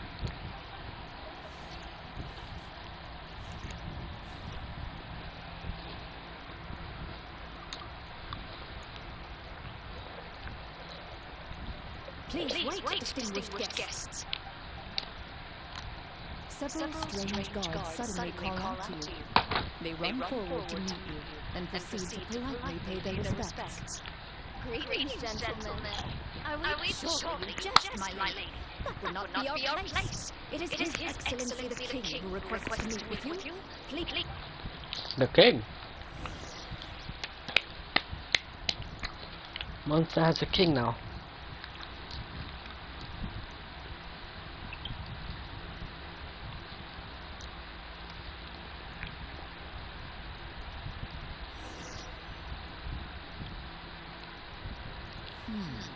Do you think this could be a trap? Well, we have to investigate the court at some point, right? Meeting the king himself would be a fantastic opportunity to do that. I say we go for it. If something happens, we'll just turn the whole place upside down. Wait, what? That sounds a little intense. After a quick discussion, you nod to the guards and agree to follow. They lead you all the way to the audience hall of the palace. Gilded tables line both sides of the hall. The space itself is adorned with all manner of expensive antiques, glass shelves, and silver candlesticks. The items appear quite ordinary in size and dimension, yet their presence somehow makes the emptiness of the hall feel even more surreal and ominous. Wow, it's so luxurious! The elderly king, clad in a magnificent robe, sits upon the deep crimson throne before you. He wears above his head a majestic crown, with a gemstone the size of a bird's egg set right at the very front. As you observe it, you see a complex pattern of light reflect off its surface. They're here, Your Majesty. A man dressed in dark clothes, likely a minister, shields his mouth with his hands and bends down to whisper a few words to the king. After a moment, he lowers his hands and stands back up. His gaze shifts to fixate on your group, but he does not move from his place at the king's side. The king does not appear entirely aware of his surroundings. The man by his side, though. We should keep a close eye on him. The king remains still and says nothing. The minister is the one who speaks. Esteemed guests, allow me to thank you for coming to our faraway kingdom. Unfortunately, His Majesty the King finds himself quite exhausted from work.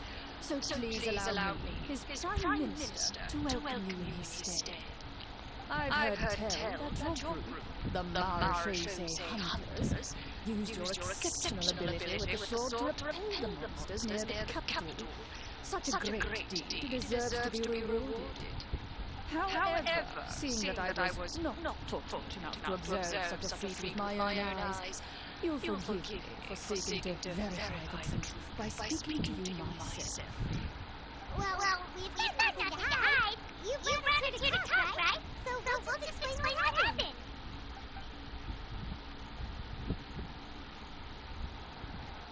The golem blades are so powerful, they could cut down trees in a single swipe. It took a lot of effort to defeat them, even for trained swordsmen like us. Well, there was enough details, right? Believe it now? Your account does indeed match those of the survivors. Since you were the ones who defeated the monsters, that must mean you are also in possession of the treasure they stole.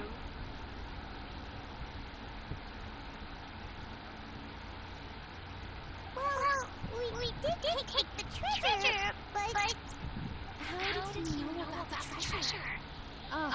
Then I must ask that you Wait, but didn't you just say that our great deed deserved a reward? Shouldn't the treasure be considered a part of that? Yes, that only that which is freely given by the king can be considered a reward. Taking the rightful wealth of a kingdom without said permission, on the other hand, is a crime. But that's completely unreasonable. Yeah, that makes no sense. If it weren't for us, the treasure would still be buried in the ground somewhere. Maybe so, yet the fact remains. You tried to dispose of the treasure without reporting to the court and without receiving permission. Yes? What? No answer? Surely you're not insinuating that you, a group of legendary Marechaussee hunters, seek to take the treasure for yourselves. What about the king? Is he still around with this guy talking for him the whole time? Clad in his magnificent robe, the king remains seated, with his hands resting on either side of the throne. His posture is rigid and unmoving. He stares forward with an empty look in his eyes, completely unmoved by the events before him. From the look of things, could the Prime Minister be the evil sorcerer? Or could both the king and the Prime Minister have fallen under the evil sorcerer's control? I would like to observe the number of guards stationed in the hall. The guards in the palace appear fully armed, their expressions solemn. Sensing the tense atmosphere in the room, they stand at the ready, each with a hand placed upon the hilt of their sword, as if prepared to draw their weapons and surround you at a moment's notice. There goes my plan to turn the whole place upside down, I guess. It appears we've been visited by nothing but a group of intentional impostors. What a pity. Guards, take them away and throw them in the dungeons. What dungeon? Before I decide your fate, however, I must first determine whether you have any accomplices outside the court. Can't we try to slip away? Or maybe there's some kind of riot? But if we try to fight the guards right now, Don't worry. at least we figured out who's behind all this. Let's just play it by ear. If you're scared, Paimon, just hold my hand. You allow yourself to be led away by guards surrounding you on both sides. It's only when you begin to feel drops of water falling from the dungeon ceiling and smell the stench of death and decay all around you that you finally realize you've stepped into a completely different world. Stay here and don't try anything funny. The guards lock the cell door and leave without looking back. Wait, sir! Your voice echoes through the dark hall, but the only response you receive is the sound of water dripping from the ceiling. No! What should we do now?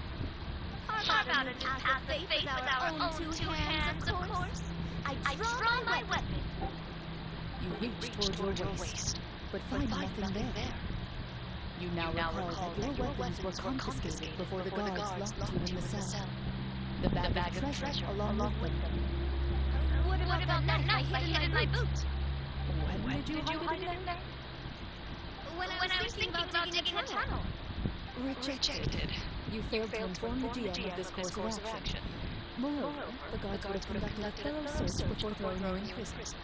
And the keys to the cell aren't anywhere to be seen? Correct. You don't even feel a lockhole on the cell door.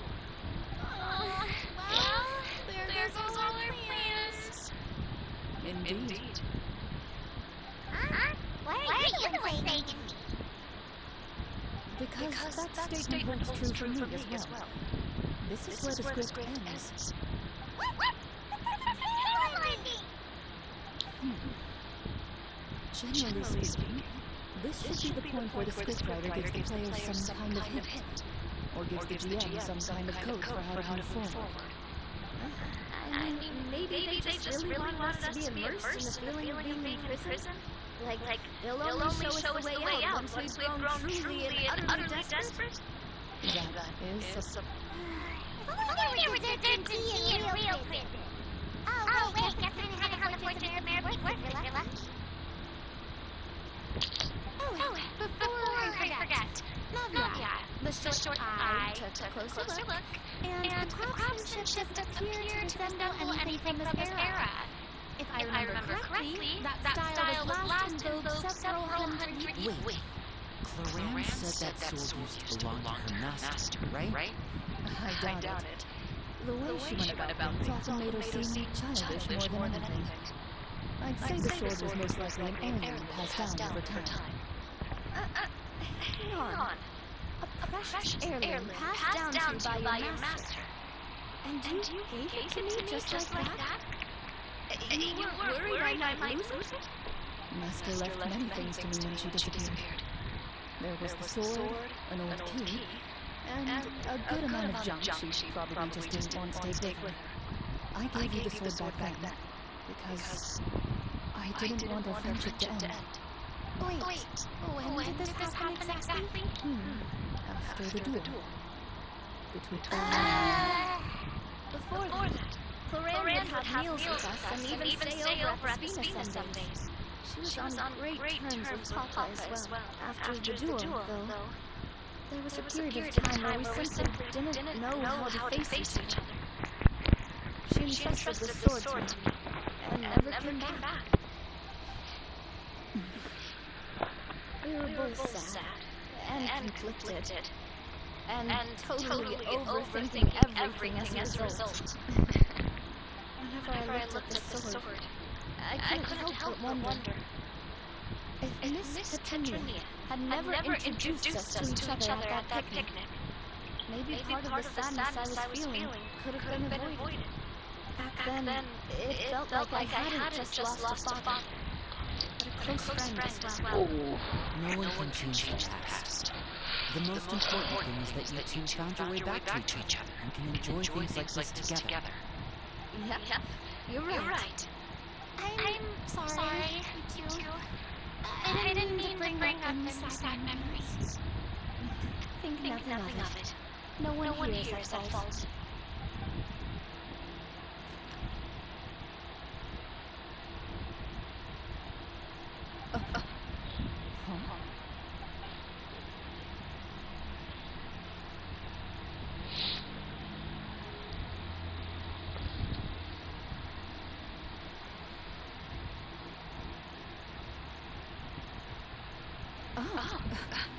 Looks like the next part of our script is here.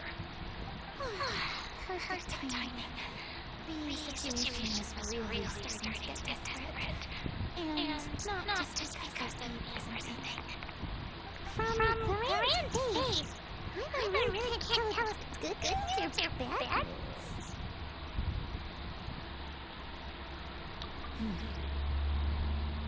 Water continues to drip from the ceiling. In this lightless dungeon, you lack a reliable way to tell how much time has passed. Eventually, you get used to the unpleasant odor of straw, mold, and rust. and find yourselves alternating between fits of drowsiness and despair. Suddenly, you hear footsteps outside the door. Heads up, everyone. Someone's coming. Gather close, everyone. Keep your voice down.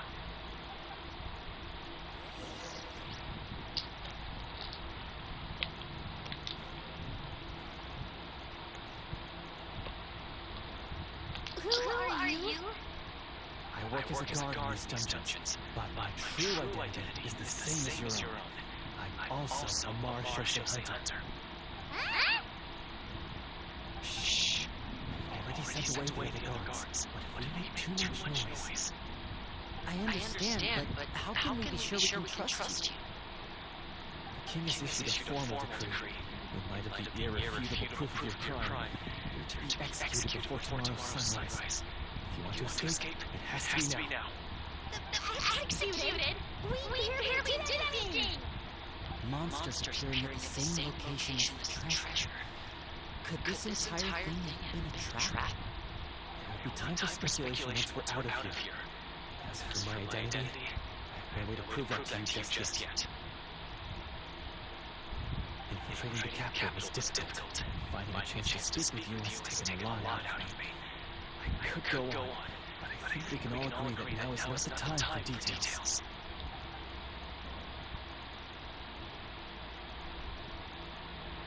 Have you seen our weapons anywhere, sir? Don't worry, I brought them with me. They're just behind the door. Still, these weapons alone won't be enough to defeat the true enemy behind the scenes.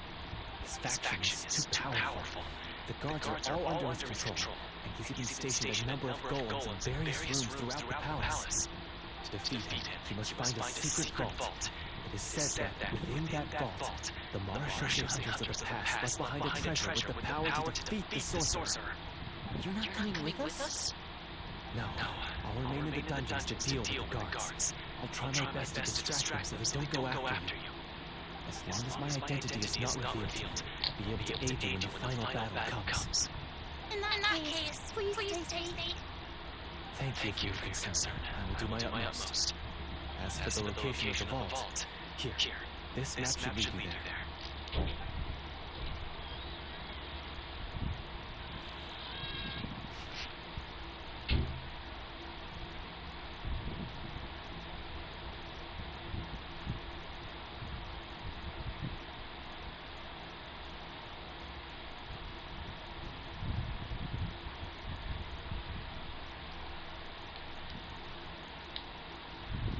Where is that? Got it. Alright, once I open the door, remember to stick close and refrain from making any noise. I'll lead you out of here as quickly as possible. You now have the chance to restore the honor and legacy of the Mara Shosei hunters. So please, get out there and reclaim what's ours. And be sure to exercise caution. With the help of the guard, you successfully escaped the dungeons. Your sense of despair and anxiety both seem to fade as you continue your quest.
Everybody stand!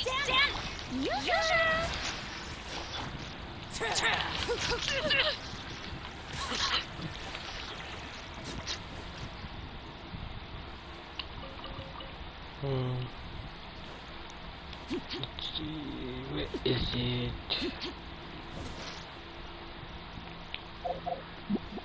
Oh, something down here.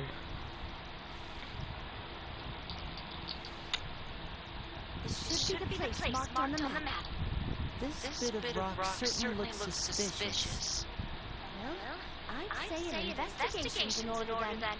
Plus, if all else fails, we can just blow it up. Wow, you really meant that! Before you lies a serene stretch of open water. Its surface shimmering a brilliant shade of sapphire blue. Well, guess this means it's time for a swim!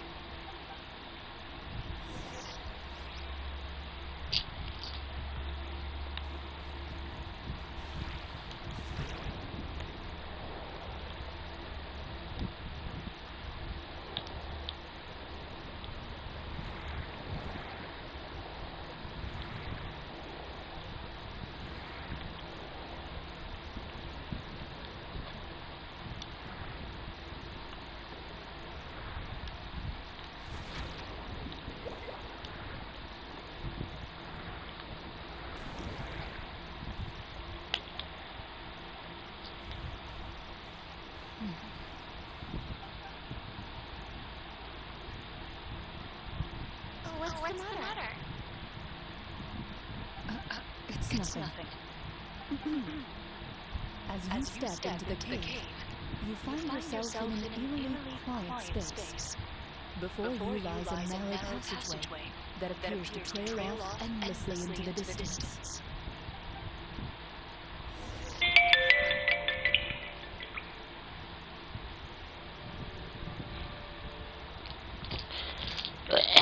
Yeah.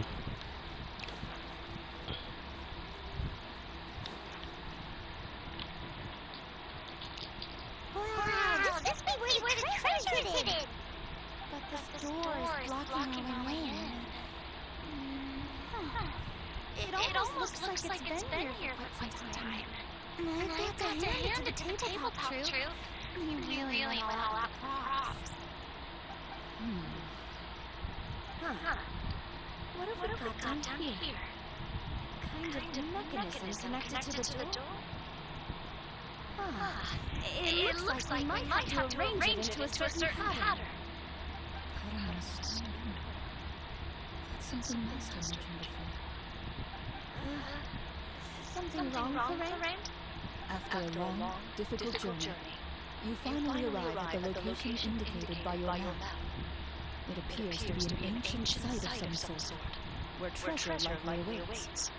Your surroundings are exceedingly quiet and serene, as if the secret that slumbers here has never once been disturbed. If you listen closely, you can almost convince yourself you can hear the sound of its calm, gentle breathing. That description makes Primal feel kind of bad for disturbing this place. We're doing this for the sake of the people, to free them from the evil sorcerer. I say it's time for this treasure to once again see the light of day. Lenny's right. We need to keep going. The future of the kingdom depends on it. The next part of the story requires us to solve the puzzle, right? Let's start exploring the area.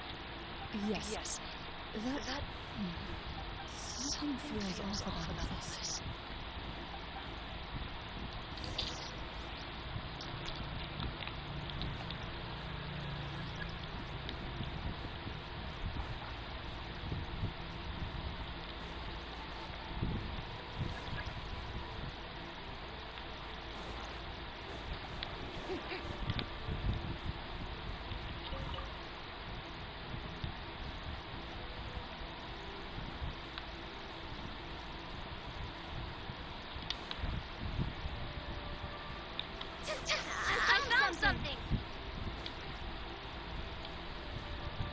Something here too.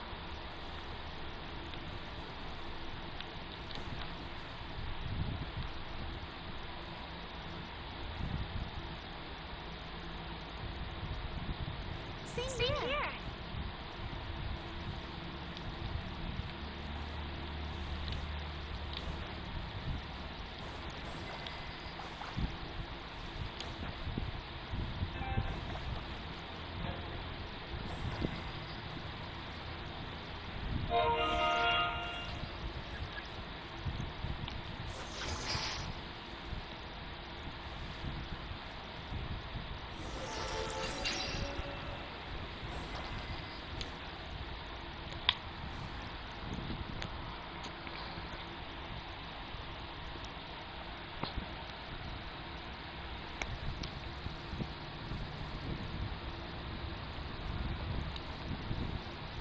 That's a interesting puzzle.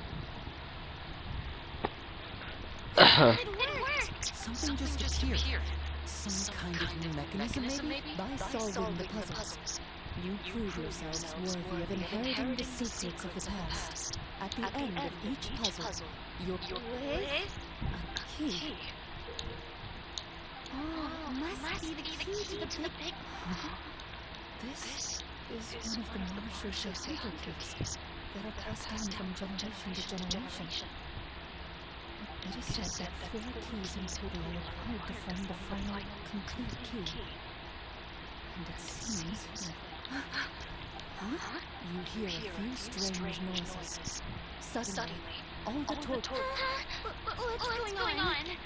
For the sake of immersion, please close your eyes, everyone. Without the torches, the space is now completely dark. And you... But I can still see a little bit over here. Oh, right, sorry.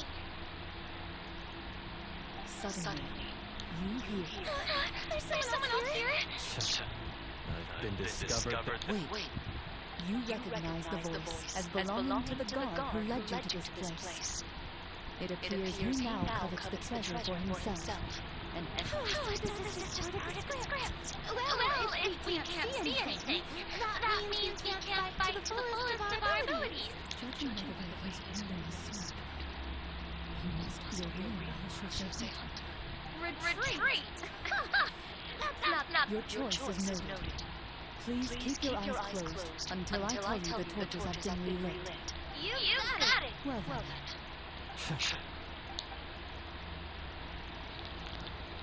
This an actual hunter? Ready. I'd like to try to hit him with my sword. Your strike is successful. Is this team still standing? Goodness, he sure has a lot of HP.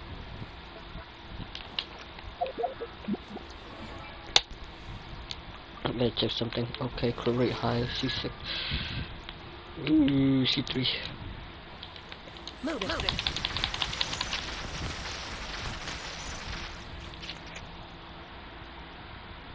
Is it over? Give me that. The enemy is strong and relentless. But the battle is nearing its end. What about now? Final strike. Ha!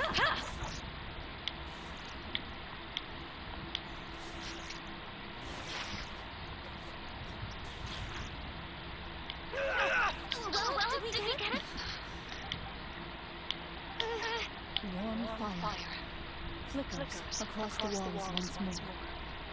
Your vision is now clear. In an impressive display of courage, the fourth look in his eyes. It's like he became an entire... Huh? Oh, wait. We're supposed to... Speak your name, guard. Is this treasure really more important to you than bringing it... What kingdom? What? I, Florian, am a true Marshall hunter. So he's also his real name. Or wait, was that name? Then I'm even more confused. If you truly are a Marshall, What do you know? In this day and age, there's my skills were passed down to me by my father. We lived a life of obscurity in the remote wilderness. Still, he devoted everything. What did he get in return? A life of poverty and pain. In a world that forgot all about him, the Marshal hunters were the ones who saved this city. We're heroes. We deserve more recognition. Is he talking about how no one in the capital seems to remember the hunters and their lives? So that's why you want to take the treasure? If you already knew where the treasure was located, why didn't you just come down here and take it? Because I still... Only a true Marashosei hunter is capable, as someone who sought to hurt others. Okay, but what is this treasure anyway? You're sure you want to go in? We've been talking about it for so long. And we've already defeated Florian, right? So he won't... Then let's open the door together.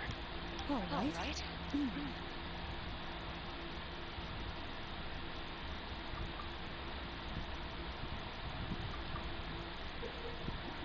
Before you, the door to the treasure, you hear the shrill wail of the door hinge as it rotates for the first time after years of disuse. Almost. It's open! I'm on you inside! Me too! Why is that? Why is this? Uncovering the hidden treasure is the most... A stone tablet? You call this a treasure box? Maybe the troop ran out of budget? If I find it a super perseverance of getting only to drop the ball at the most. I get it now. Paimon, this is the... This is it? The Marshal hunter treasure is just a stone slab. Who are you? The Marashosei hunter before you appears to suffer a serious mental breakdown. One of you seems to understand the significance of the treasure already. If the rest of...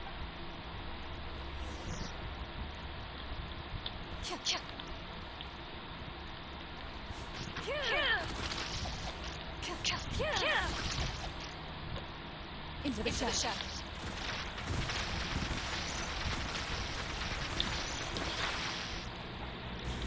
Oh wait, oh my gosh, wait. I forgot about that. Okay, so does that mean I can just use... Ready.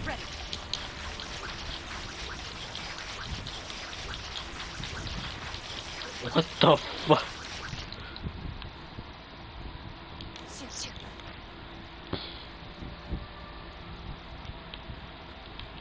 What is the trick? Load it.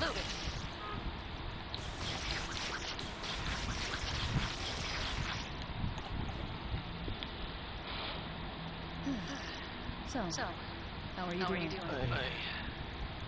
Do you remember how you got here? I remember now. I brought you here because I wanted to... You mean leaves? I could tell something was off the moment I stepped into this cave, so I kept an eye out. So the strongest champion duelist in all of Fontaine saved the day once again. Guess I should be surprised. It would seem your skills as a Marashosei hunter. I deserve some answers, don't you think? Tell me why you wanted to do everything you said earlier sounded like the truth. Luckily, your monologue was dramatic enough to convince my friends you were just role-playing. I don't know. I just always felt like there was something in my heart that didn't belong to me. Something agitated and angry. Who knows? Maybe it was my own anger all along. The feelings about my father and the other Marshosei hunters are real. It just wasn't fair. I was angry, bitter that no one remembered them. I don't know when it started, but at some point, my anger came to completely consume me. But if the treasure was all you cared about, why plant all those explosives? Wouldn't they just destroy the treasure and... I can't remember. My head's a mess. It felt like there was this voice. From your description, I suspect you were dealing with a devil. Devoider? Oh, your master... your father, I mean. Never talked about it? It was a kind of monster that was active. No, I've heard of it. Just not sure. I can't. The seal? My family has served as Marashosei hunters for many generations. But the type my father instructed me to always watch over that seal and maintain it regularly. He said it had been passed down over a truly ancient age, and protecting it was our clan's most important, but I neglected that duty after he died. I finally decided to come down and check on it one day. The Devilator would be a formidable adversary for any mortal being. If you lacked the power to completely destroy it, you could easily fall prey to its influence and corruption. In light of this, some Marshals and hunters chose to seal the Devilator away, in the hopes that a permanent solution would come with the passage of time. I heard it has the power to amplify the obsessions and desires in people's hearts, to the point where they overtake them entirely. It would seem I'm not just lacking in skill with the blade. And yet, you were able to retrieve 3 of the 4 keys. If I remember correctly, each was entrusted to a respected and capable hunter. One of them belonged to my father. The second I stole from a different hunter. And the third... I know just how strong you are. It's as clear as day to everyone in Fontaine. I've served you from dusk to dawn, but could never find any opportunity to sneak up on you. I never even saw you drink a single glass of liquor. The only way I could think to obtain that last key was to lure you here using your hobby, and then... Oh, I get it now. That monster, it wanted to bury you here alongside the treasure. I won't comment on anything else. Well, I did pour my heart and soul. The stories my father used to tell me about the glory of the heroic Marshals and hunters, and how they came to be forgotten. It's more than just a story. Huh? You're proud to be a hunter. You're still holding onto that part of yourself, no matter how small. I have done so many despicable things. Then explain the purpose of the evil sorcerer in your story. Isn't he the true antagonist? The one who sought nothing but his own gain, and used the people as pawns to attain it? In your heart of hearts, he was the one you truly wanted to defeat. But I've already tainted my sword. I no longer have any right to... Wake up, Florian. Remember how you introduced yourself earlier. Do you really think the hunters acted out of a desire for honor and glory? Or to be loved and acknowledged by the people? What did your father teach you? You do not wield your sword for yourself, but to protect those you serve. There's nothing special about a blade. It's the intentions of the wielder that matter above all else.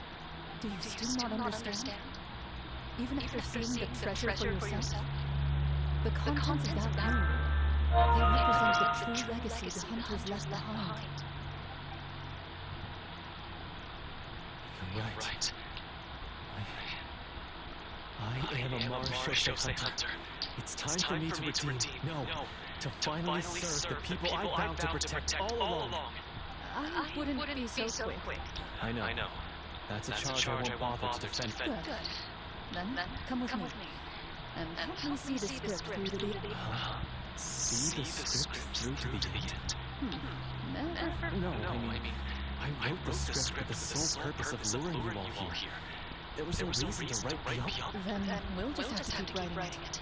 The evil sorcerer still... You mean the Devorator? Are you saying I have to make up the rest of the script? Is that really so hard? You've already written most of it. Surely you can write an ending where the hunters win and justice prevails. You aren't afraid your party will fall? I know what my friends are capable of. And they're all quite skilled. Besides... Then, are you going to tell them the truth? I don't intend to spoil the fun. Sometimes, protecting dreams and fantasies is more important than exposing the truth. Don't you think?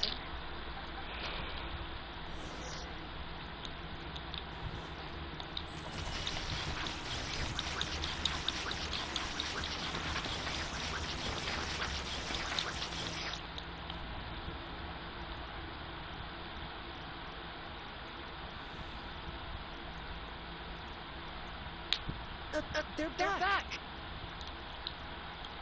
That's wild. My fellow Marshal hunters, please.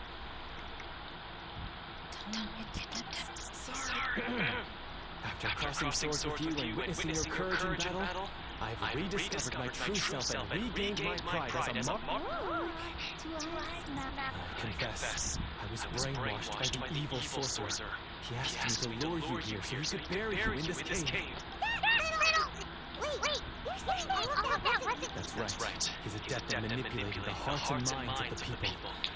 I fell under his influence because I did not possess a strong enough sense of will. To be perfectly honest, I only came to my senses after seeing the treasure.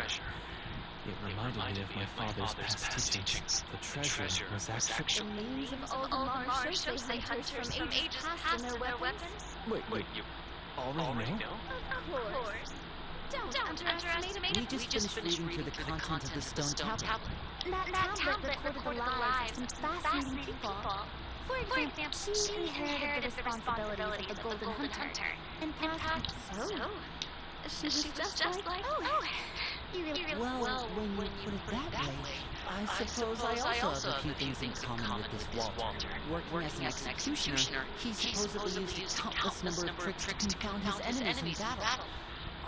Only I could have seen the feats of magic he pulled off back then. Their lives were all so exciting. You could write so many cool books about their accomplishments. How could they have all been forgotten? Because they chose to be. To hunt monsters that only appear in the shadows, you must also operate in the dark. To be a marshal hunter is to willingly give up on wealth and fame. And this stone tablet must have been left behind by their companions. That's right. Few marshal hunters ever revealed their identity to the public. They always protected the city from the shadows. The only time they spoke of their accomplishments would be at night, when they gathered with their fellow hunters in front of the bonfire to share stories of the monsters slain by their hand. So, this tablet was created not so that the hunters would be remembered by the people. No wonder this place was so well hidden. You regard the stone tablet in solemn silence. The names of your comrades etched onto its surface serve as a reminder that you are never truly alone. The tablet proves that, although a hunter walks a shrouded path, it is not a solitary one. There will always be those who walk beside you, a fact that remains as true today as in ages-long past. Their legacies shall continue to be passed down from generation to generation, as everlasting as the stone into which their names are carved. Father, you once told me that I should seek out the treasure if I ever became lost. So... Thank you, my friend. I implore you, everyone. Please give me a chance to make up for all I've done.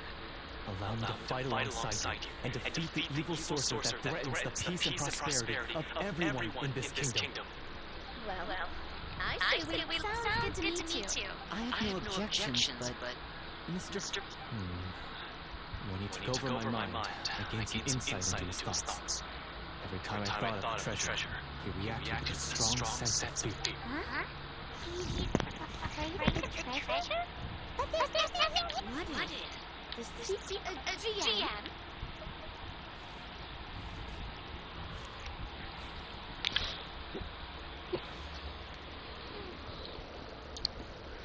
Yeah.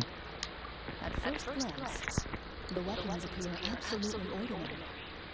But as you observe them, you notice a fact. These blades have slain countless monsters. Though it's been a long time since they were used in battle, their edges remain sharp, as if they're Is that a gun? waiting for the next worthy hunter to carry on their legacy. So basically, take these with us, right? I'll take Let's this bow. weapon, since it used to belong to us. Maybe it'll find comfort in being held by someone who appreciates the art. Good idea. I'll take Mr. Walter's bow then. From one archer magician to another. I'm gonna pick a cool weapon.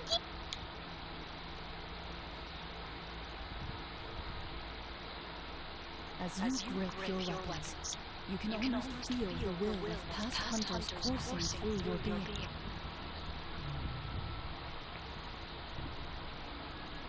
Mr. Florian, do you know where to find him? I was able to see his surroundings when our minds were connected. I believe he's currently hiding out at the church in the kingdom. We must be extremely careful. He's spent so long living among monsters that he's now taken the form of one. He will not be easily defeated. Then why don't we explore some more and try to find some higher level gear? No, we have to strike now. He was greatly weakened when he managed to break out of his control. If we let him rest, he might have time to escape. I agree with Mr. Florian. We've got to act while we have the advantage. Yeah, now that we've got a plan, there's no point in waiting. The longer this drags on, the worse it will be for everyone. Yes. That's what's called. Yes. All right, you persuaded. Mr. Florian, please lead the way. Of course. He had set up so many scenes today. Now he has to join for this last. Finally, you decide to slay the evil sorcerer. As you walk away, you feel... Oh.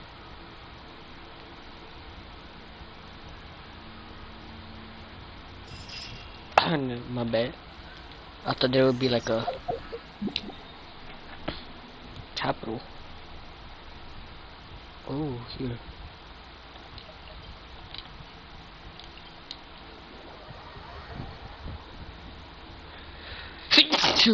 Holy. Ow.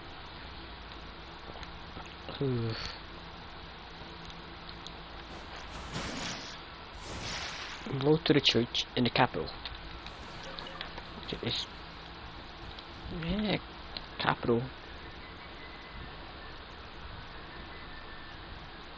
Finally, you arrive at the church floor. As you approach, an ominous aura. How strange. This uneasy. Now, it is time for the final battle. Let's go.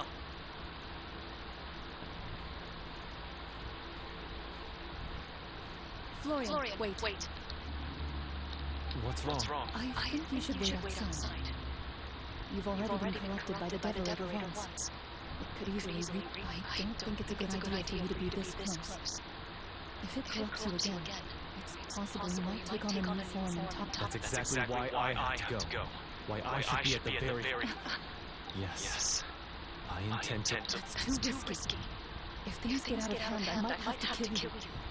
I understand, but if I do this, you'll have a clear and visible target. The Devourer will have a hard time passing up a chance to enter a body it knows how to control. You won't have to worry about any of your... You're not like me, Miss Clorant. You're a just and powerful Marshosei hunter. The monster broke free due to my error. It's only right that I shoulder the responsibility for this. Consider it a duel to restore my honor. My only request is... Then, as a champion duelist, I hereby accept your request for a duel, and extend to you my most sincere regards. The battle is now upon us. Let the Devourer once again tremble under the blade of the Marshosei hunter.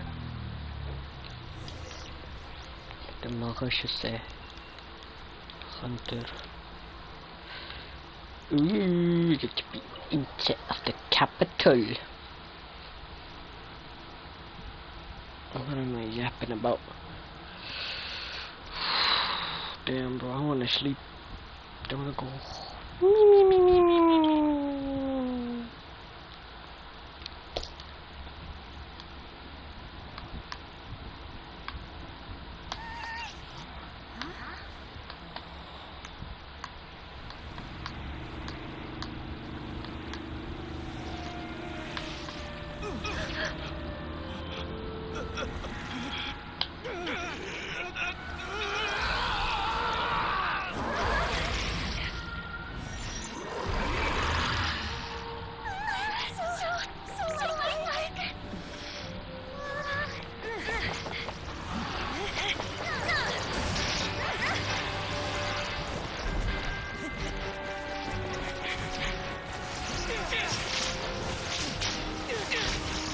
Damn, he's paying that. It's crazy.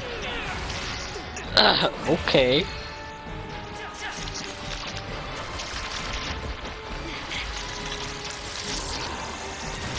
Damn, what?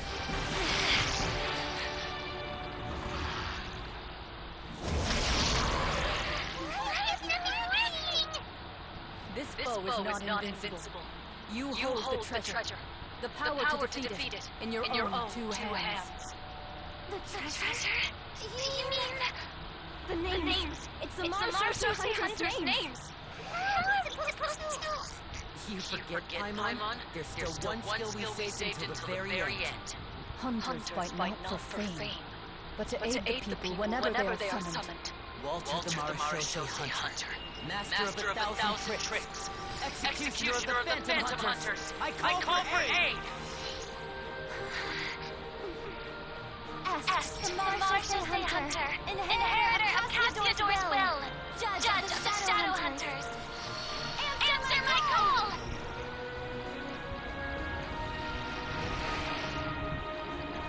Petronia, protector of justice and order. The hunter I respect the most.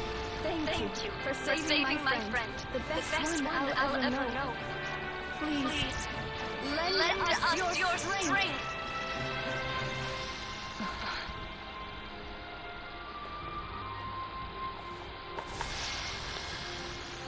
We have come to answer your summons. And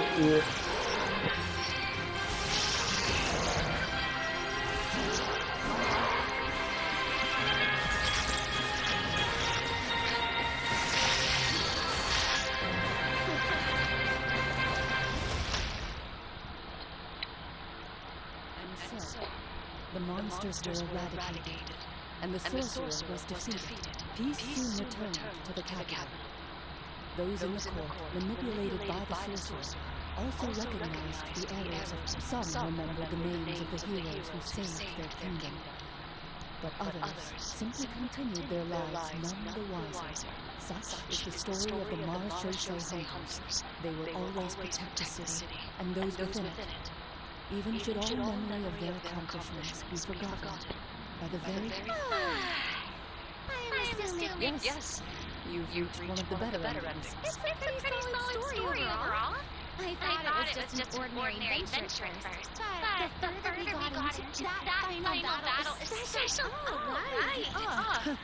That's a really good point. I never expected the weapons we picked up from that vault. Yeah, mine nearly scared the daylights out of me when it started glowing. I took a look at it after we got out. We should probably give these props back, right? Did you have a good time? Of course. Let me know. Sure, no problem. Then I'll head back for now. I think I need some time to fully... Once Mr. Florian is awake... You're right. He's had a lot. Well, see you all some other time. Toodaloo.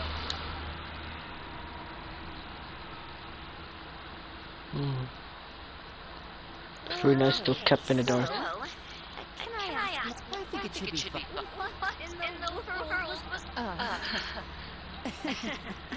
That time in the cave when you told us to close our eyes, it'd be weirder if we didn't notice anything. I was dying of curiosity the entire time. I mean, you did a pretty bang-up job of pretending nothing had gone wrong. Karina actually looked like she thought all of it was planned. Guess none of us wanted to be the one to break the illusion. Hey, what are you talking about? Oh, wait. Don't tell me Paimon never... Oh, this is all my fault. Bit late. Yes, Kate. Everything happened back there. It's probably more accurate to say this was never a real scripted story. Loud. Get up right now! Shake!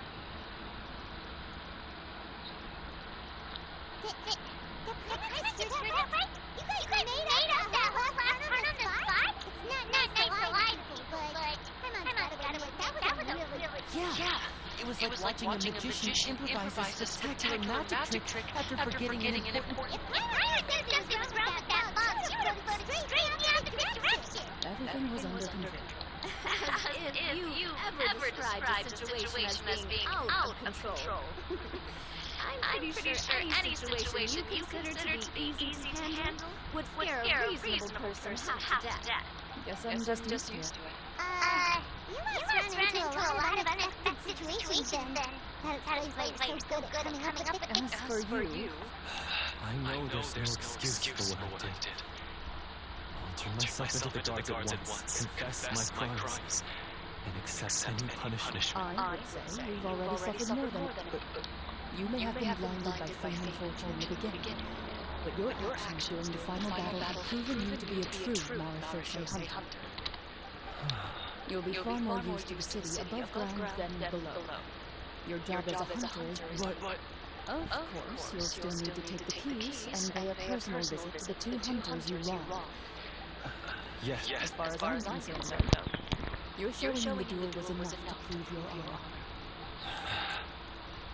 Then I'll do exactly as you said. Thank you so much, everyone. Until we meet...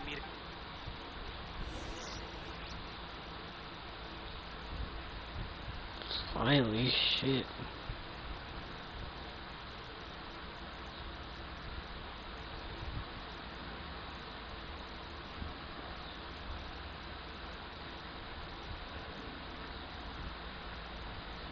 That whole cutscene was crazy long.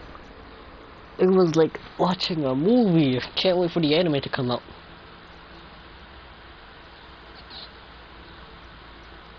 Speaking of Mara Shosei hunters, what should we do about the... Leave it be. Are you sure? We can show people?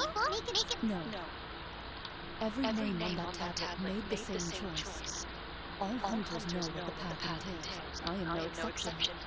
My identity as a Mara Shosei hunter is not something I need people to remember. I wish only to be recognized as a champion duelist. Nothing more. That's certainly very different from the path of a magician. Still, I admire your... Wait! I just remembered something. If there were no special effects involved, why? That's because the Mara Shosei hunters of ages past would often imbue their weapons with special enchantments to suppress the monsters. Whenever a monster was nearby, their weapons would start to glow.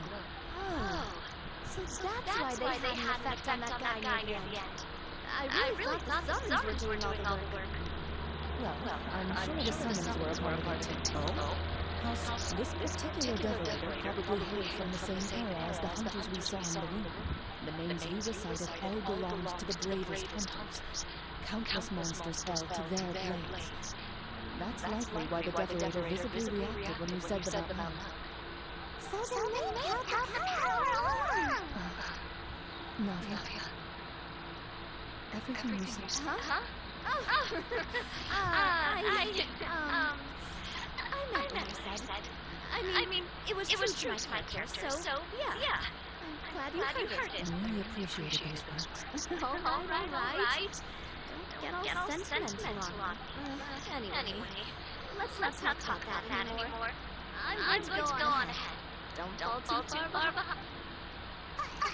She ran off! I should probably head back as well. This story was truly incredible. I might have to spend the whole night telling my siblings all about it.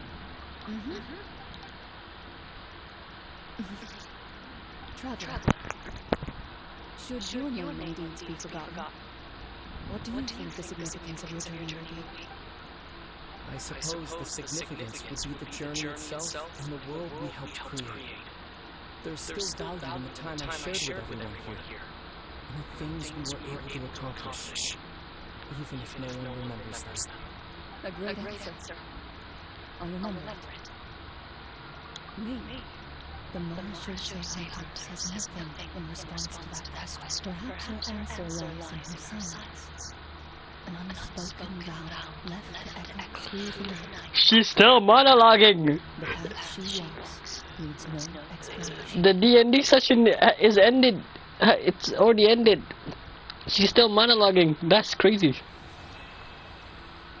A silent night. I guess D&D is her favorite game. Well, that's that. I'm done streaming. Yeah.